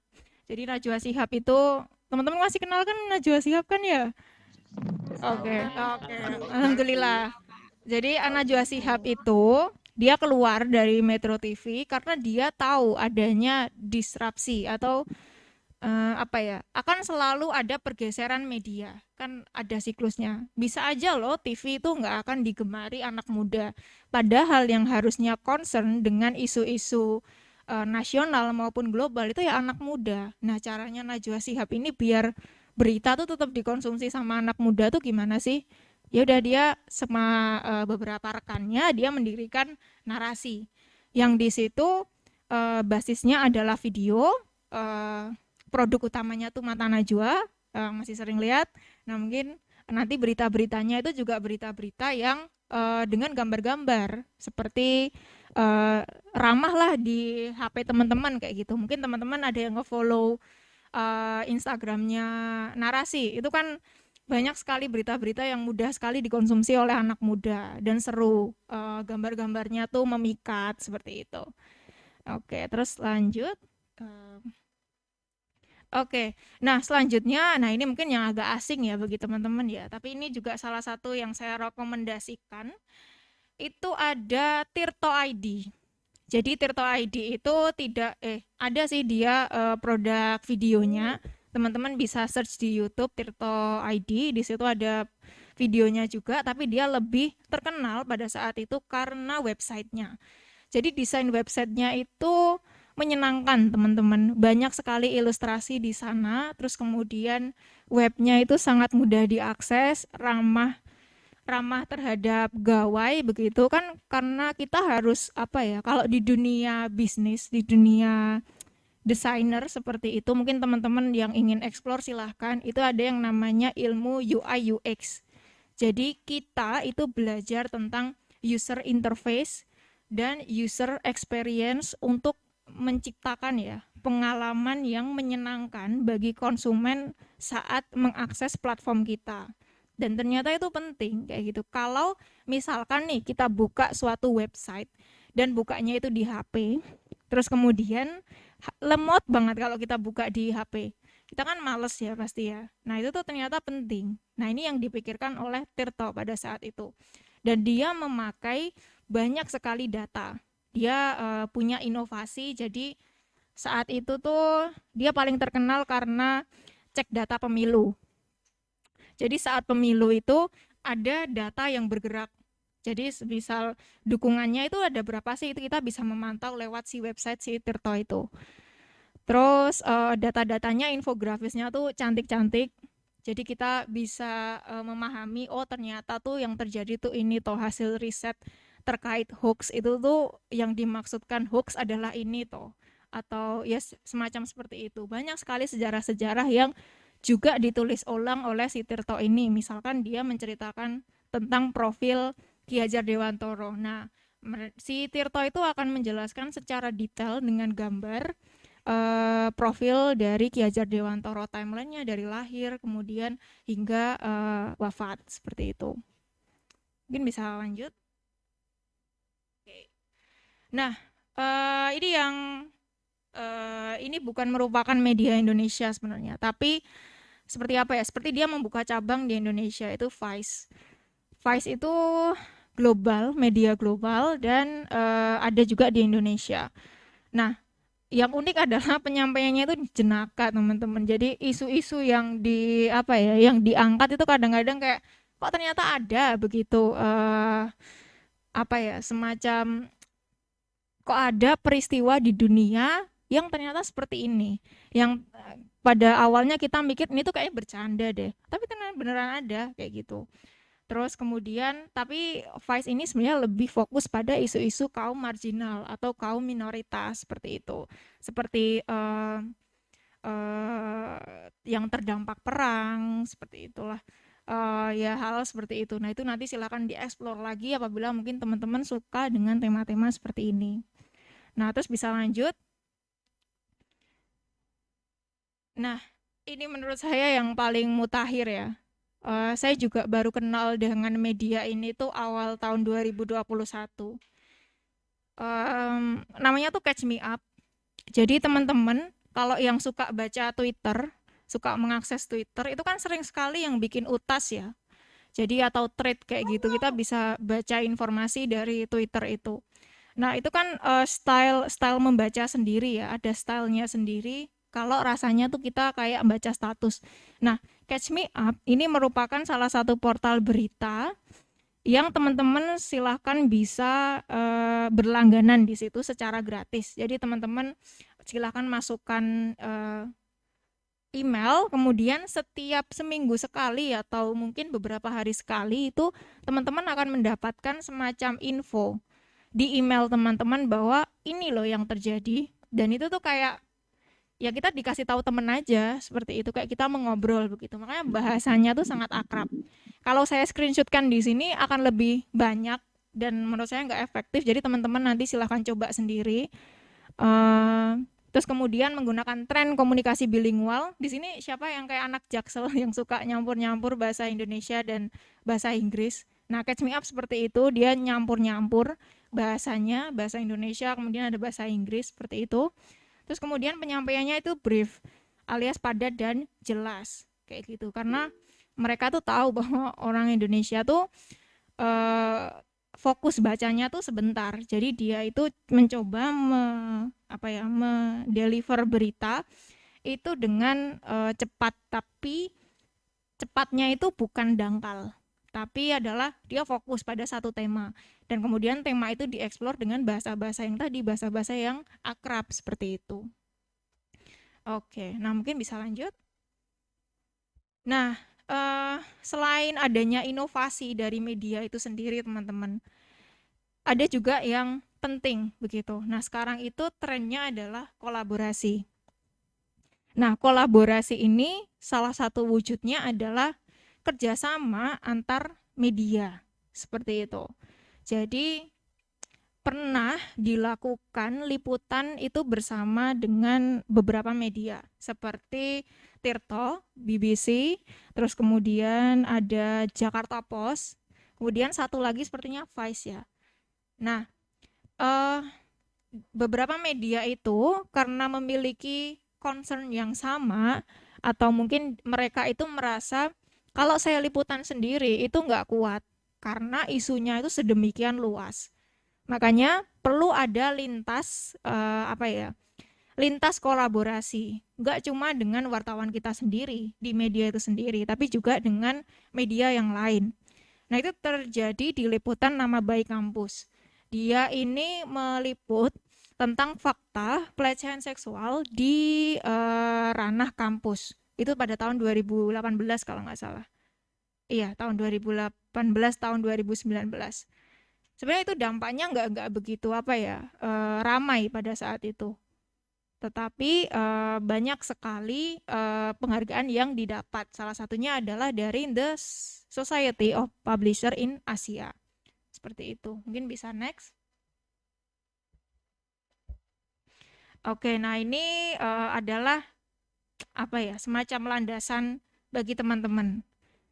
Jadi silahkan dicatat atau mungkin dipelajari seperti itu.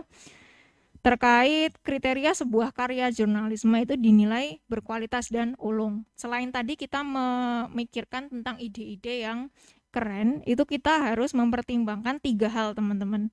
Jadi ada yang namanya aspek peliputan, kemudian pemilihan gagasan, kemudian cara penulisan. Nah, untuk peliputan ini maksudnya apa sih? Kita harus selalu curious atau punya rasa ingin tahu. Jadi jangan puas dengan hanya satu narasumber, tapi kita harus cek selalu fakta. Seperti itu masuknya ke aspek peliputan.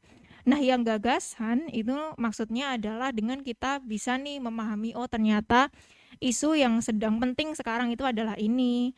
Kemudian idenya orisinal, kreatif, dan aktual. Terus kemudian terkait dari penulisan itu penulis mampu menarik pembaca dari awal hingga akhir. Jadi inilah teman-teman yang perlu diasah. Jadi apapun sih sebenarnya kalau teman-teman pengen jadi jurnalis, sebenarnya basicnya itu adalah nulis atau mengkomunikasikan sesuatu. Kalaupun membuat video, itu pun kalian harus membuat yang namanya brief. Brief itu adalah rancangan. Nah, rancangan itu kan nggak mungkin kita langsung gambar ya teman-teman, tapi harus lewat kata-kata, kalimat seperti itu. Nah, itulah yang dimaksud dengan kita belajar penulisan. Itu yang tidak bisa dilakukan secara sekali, tapi berkali-kali. Makanya di sini teman-teman kan sudah difasilitasi ya dengan mengikuti organisasi seperti ini, organisasi jurnalis. Nah, itu adalah salah satu wahana teman-teman untuk selalu belajar, mengasah seperti itu.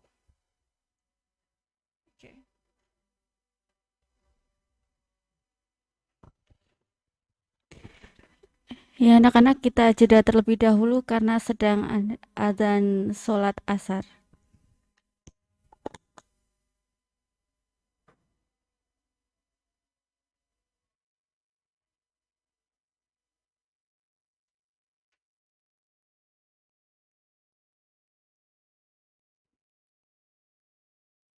Boleh?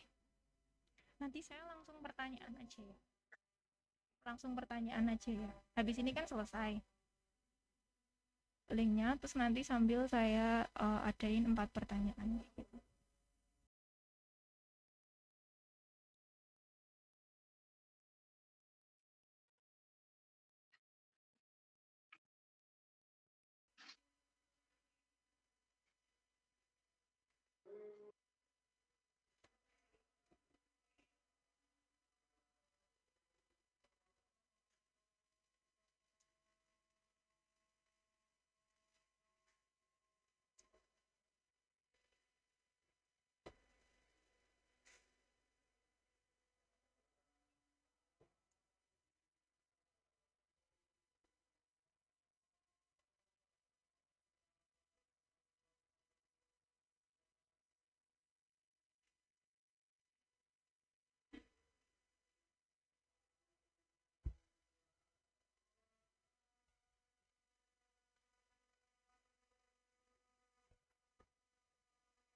Oke. Oke. Tadi saya sudah sampai di itu slide itu, mungkin bisa lanjut karena itu bisa teman-teman nanti refleksikan sendiri di rumah. Nah, ini adalah slide saya yang terakhir yang mencoba menarik kesimpulan terkait kreativitas dan juga jurnalisme itu bagaimana. Bagaimana sih sebenarnya kita harus memposisikan diri sebagai jurnalis untuk melihat kreativitas dan jurnalisme itu. Nah, kalau dari saya itu kreativitas adalah cara untuk memikat lebih banyak perhatian, dan kolaborasi itu adalah cara untuk menciptakan dampak yang lebih mendalam, dan kredibilitas adalah cara untuk mendekati kebenaran, kayak gitu. Kredibilitas itu adalah yang kita latih sebagai jurnalis, kayak gitu. Bagaimana sih caranya kita mendeliver fakta dengan baik, kita mencari fakta dengan baik, seperti itu. Mungkin teman-teman juga akrab ya dengan istilah tabayun, kayak gitu. Tidak boleh langsung percaya pada suatu omongan, kayak gitu, harus dicek lagi. Misalnya temanmu bilang kayak ada teman, misalnya ada anekdot ya di jurnalis tuh kayak gini, ada yang bilang dia suka sama kamu. Nah, itu kamu nggak boleh langsung percaya, kamu harus tanya kenapa, bagaimana, ya 5W plus 1 hanya, kayak gitu. Itulah jurnalis, kayak gitu, gampangnya seperti itu. Nah, itu kredibilitas kita yang diasah. Dan mungkin yang terakhir, karena di sini kita semua percaya ya dengan Tuhan, kayak gitu.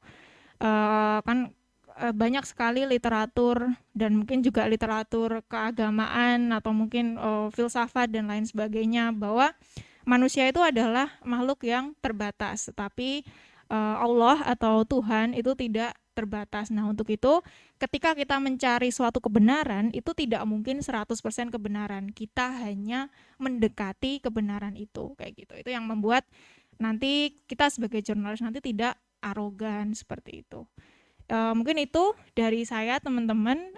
Terima kasih, senang sekali bisa ngobrol ya dengan teman-teman. Harapan saya sih mungkin kedepannya kita bisa mengobrol secara langsung. Mungkin ya nanti kalau mungkin teman-teman juga bisa mengunjungi kontak-kontak langsung nih di Instagram saya nanti mungkin bisa tahu dari Bu Nina atau mungkin di @ririn_setia A-nya 2 kayak gitu. Mungkin bisa langsung berdiskusi atau kayak gimana. Nah, ini bisa lanjut ke kuis ya mungkin ya. Nah, ini saya mau ada assessment sedikit nih buat teman-teman. Jadi biar nanti kita tahu ya, sama-sama tahu membantu pembimbing atau pembina ya dari assessment apa ya, semacam kita agar tahu sampai di mana sih ilmu teman-teman kayak gitu. Mungkin bisa dibantu untuk share linknya ya. Itu cuma ada 2 pertanyaan kok. Oh, nanti setelah ada teman-teman kan akan dibagikan link itu ya. Nah, setelah dibagikan link, nanti saya akan ada kuis 4 pertanyaan.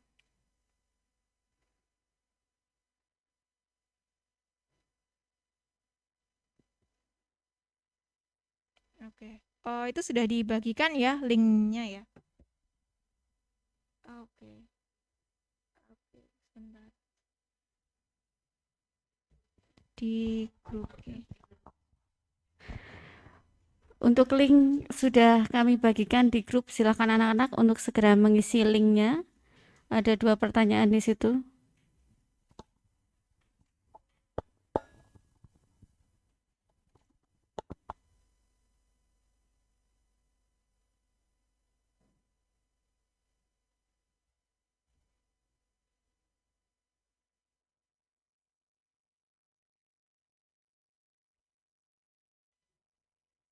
Oke.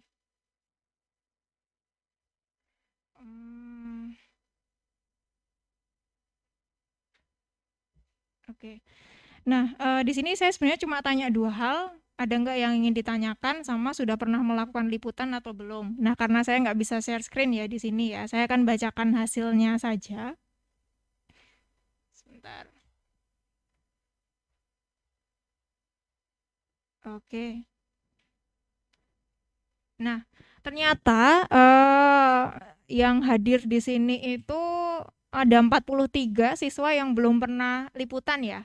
Jadi belum sama sekali meliput suatu hal atau suatu peristiwa. Nah, mungkin bagi teman-teman yang belum pernah nih sama sekali untuk melakukan peliputan, ini bisa saya sarankan untuk belajar tentang strike news terlebih dahulu.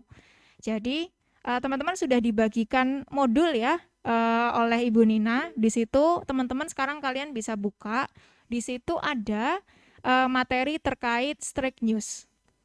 Jadi bagi teman-teman yang belum pernah sama sekali untuk liputan, ingin tahu kaidah-kaidahnya, step by stepnya, silahkan terlebih dahulu belajar strike news. Karena akar dari jurnalisme itu sendiri itu mulai dari strike news, mencari berita tentang suatu peristiwa yang hangat, mungkin seperti fenomena yang terjadi kayak gitu, semacam apa ya, seperti peresmian itu kan hanya sekali dalam satu tempo kayak gitu, terus kemudian kecelakaan, hal seperti itulah yang hanya sekali. Nah, kemudian ternyata ada 11 orang ya yang sudah pernah liputan. Oke, keren nih. Berarti ini pernah melakukan wawancara ya teman-teman ya, sudah pernah menulis berarti. Menuliskan liputan, pernah? Pernah?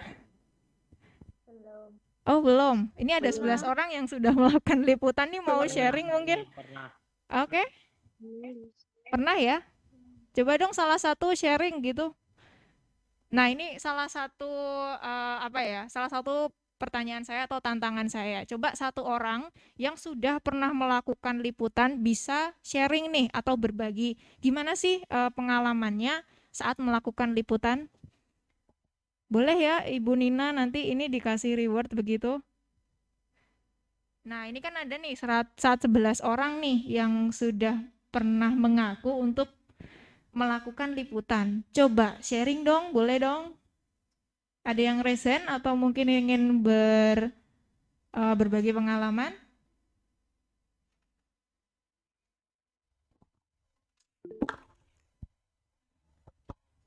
Oke, ada nggak? Oke. Hai Anindya ya. Halo Bu. Oke, halo. Sebenarnya panggil Mbak aja nggak apa-apa sih. Tapi nggak apa-apa, santai. Gimana Anindya? Kelas berapa sekarang? Kelas 7. Kelas 7, oke. Sudah pernah melakukan peliputan? Pernah.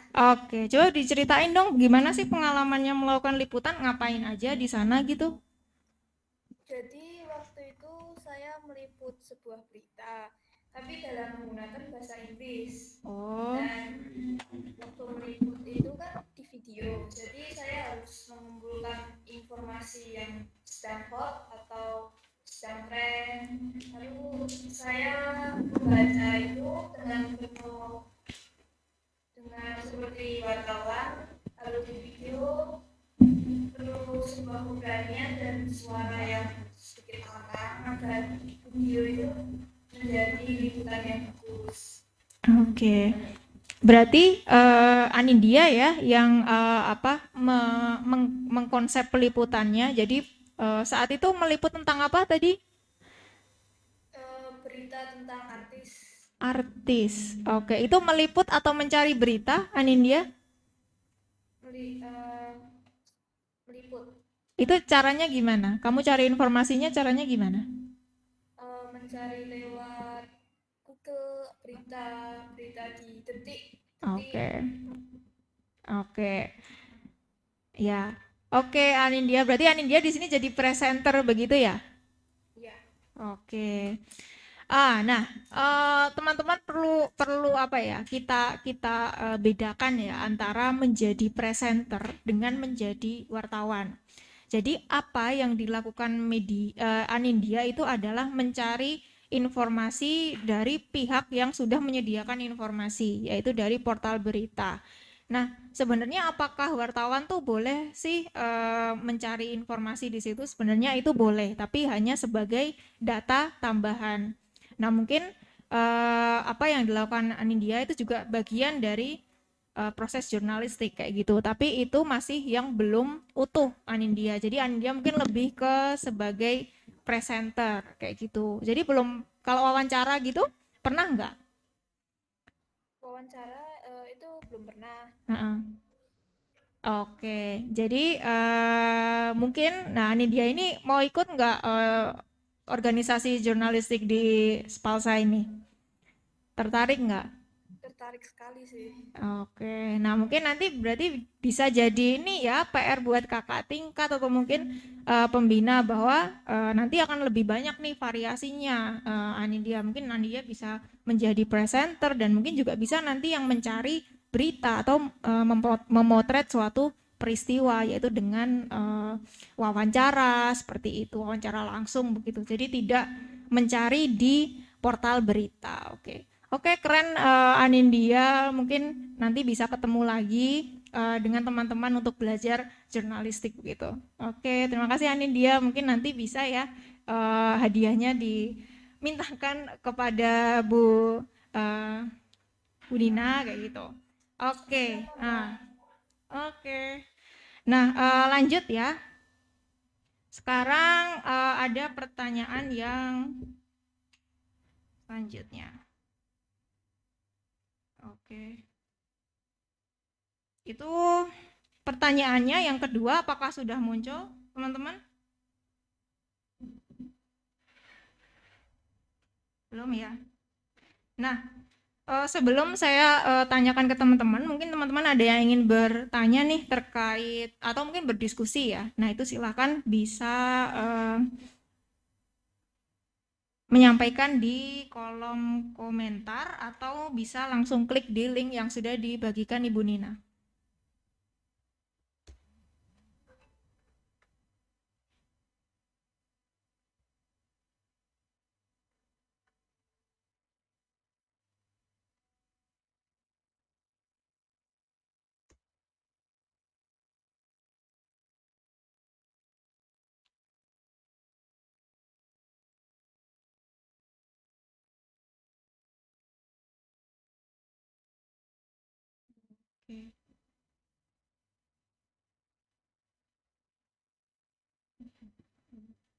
Oke, mungkin sepertinya belum ada yang ingin bertanya ya, atau ada yang ingin bertanya ini? Oke, nah karena belum ada yang bertanya, nah ini Saya nih yang akan bertanya. Nah, tadi kan sudah ada satu pertanyaan ya, teman-teman ya. Oke. Oh, ada nih. Apakah peran jurnalistik dapat digantikan seiring berkembangnya teknologi? Wah, keren nih. Dari Lutfia Zuleika. Oke. Nah, ini keren nih buat diskusi. Lutfia Zuleika. Oke. Ada yang ingin, sebelum saya menjawab nih, ada teman-teman yang ingin menjawab atau menyatakan pendapatnya. Bisa nggak sih pekerjaan jurnalistik itu digantikan oleh teknologi menurut teman-teman? Yang ingin berpendapat silahkan ya. Nanti dapat hadiah lagi.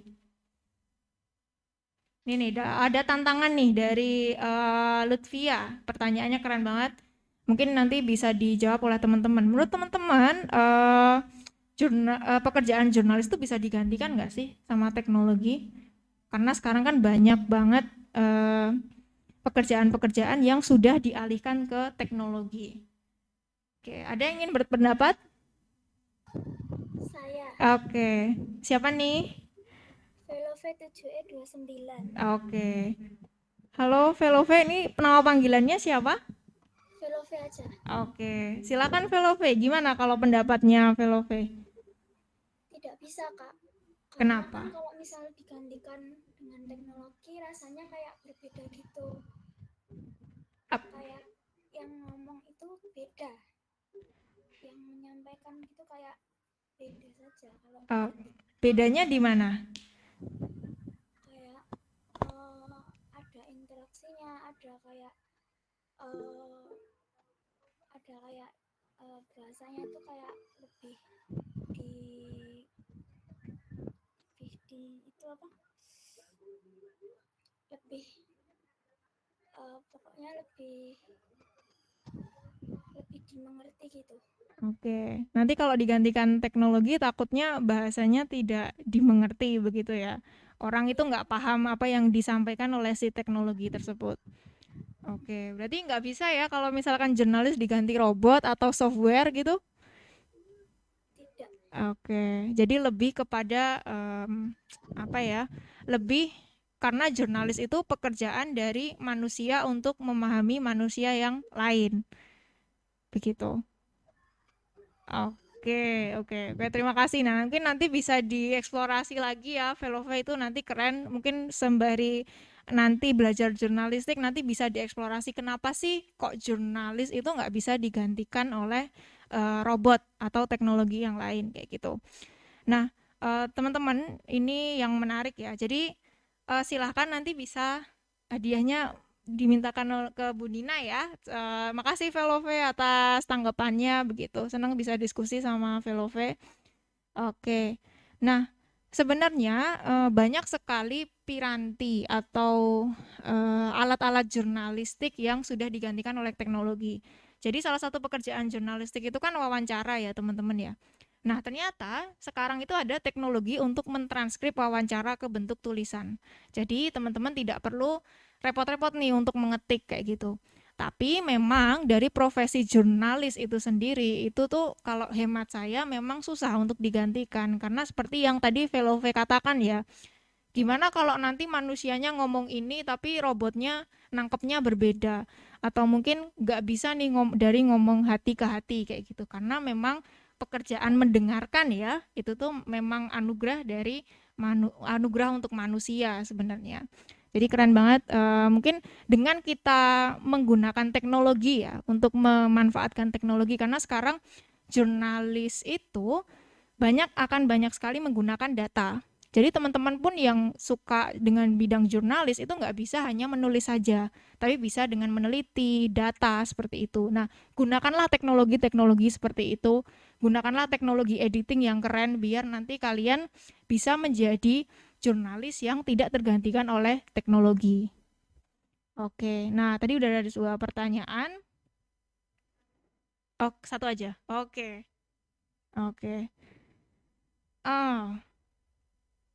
Oke, nah karena saya terbatas oleh waktu, nah satu pertanyaan ini yang berasal dari modul yang saya sempat bagikan. Itu merupakan modul kerja sama, bukan kolaborasi ya, dari saya dan Nyalanesia.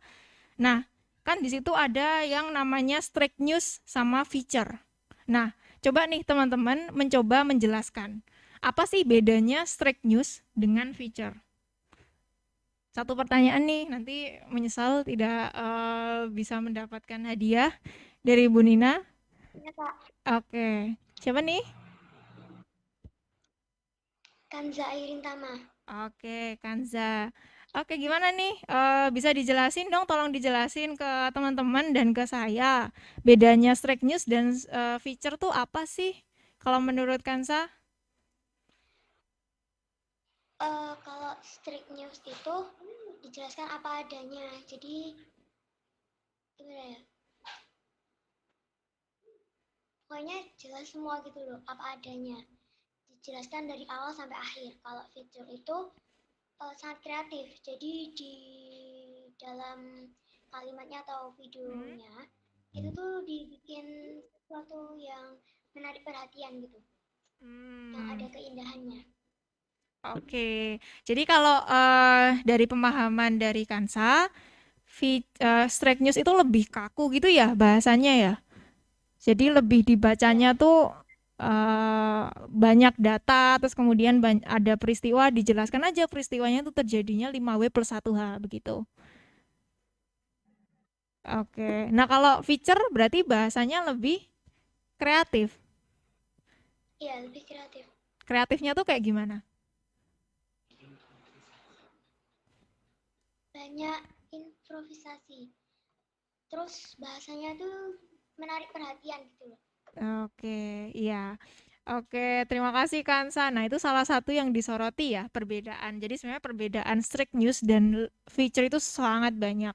Teman-teman bisa eksplorasi dengan membaca modul atau dengan nanti belajar bersama teman-teman kakak tingkat organisasi jurnalistik di Spalsa atau dengan pembina begitu. Tapi apa yang dikatakan Kansa itu benar sekali. Jadi dari segi kebahasaan pun strict news itu berbeda dengan feature karena feature itu lebih mengisahkan. Kalau strict news itu lebih ke memberitakan. Jadi lebih lebih kaku gitu kalau strict news. Tapi kalau feature kita bisa bermain bahasa di situ karena kan di feature itu ada yang juga namanya aliran jurnalisme sastrawi. Jadi kita sih kalau tadi ya bahasanya si Andreas Sarsono, kalau kita membaca karya jurnalisme itu seperti bahasanya itu seperti lukisan kayak gitu. Oke, keren banget Kansa. Semoga nanti bisa belajar banyak ya di organisasi jurnalis dari Spalsa begitu. Oke. Nah, itu aja ya untuk pertanyaannya. Ini terima kasih untuk teman-teman yang sudah hadir. Berapa jam ini nggak kerasa, mohon maaf jadi molor saya. Tapi semoga menyenangkan ya, teman-teman bisa senang belajar jurnalistik seperti ini dan semoga tidak bosan sehingga nanti bisa belajar lebih lanjut dengan teman-teman kakak tingkat dan juga teman-teman dengan pembina dari jurnalistik dari Spalsa seperti itu. Oke, terima kasih teman-teman, teman-teman keren. Gitu. Assalamualaikum warahmatullahi wabarakatuh.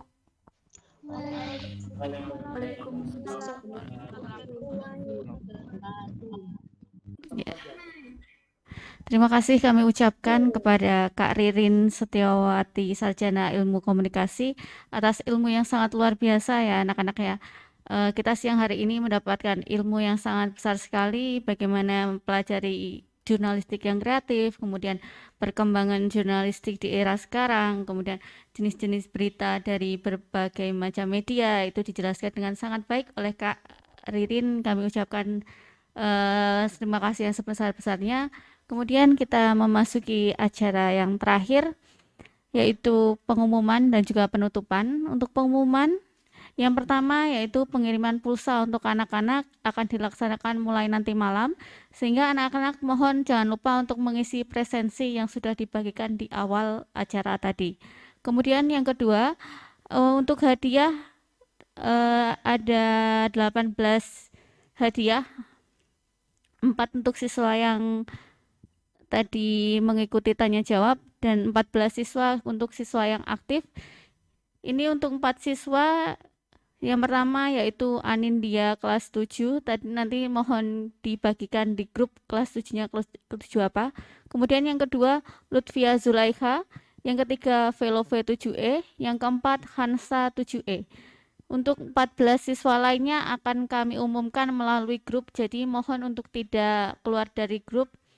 Dan yang ketiga, untuk teman-teman atau adik-adik yang ingin bergabung ke jurnalistik Aksis di SMP Al-Islam 1 Surakarta, nanti akan kami bagikan link Google Form untuk mengisi identitas atau istilahnya pendaftaran mengikuti organisasi Aksis begitu.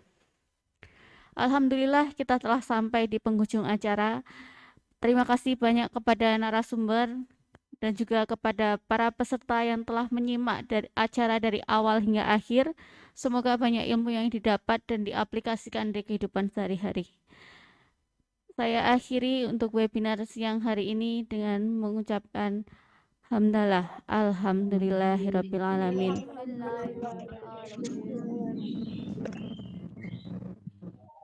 Ya. Terima kasih atas waktunya anak-anak. Wassalamualaikum warahmatullahi wabarakatuh. Waalaikumsalam warahmatullahi wabarakatuh.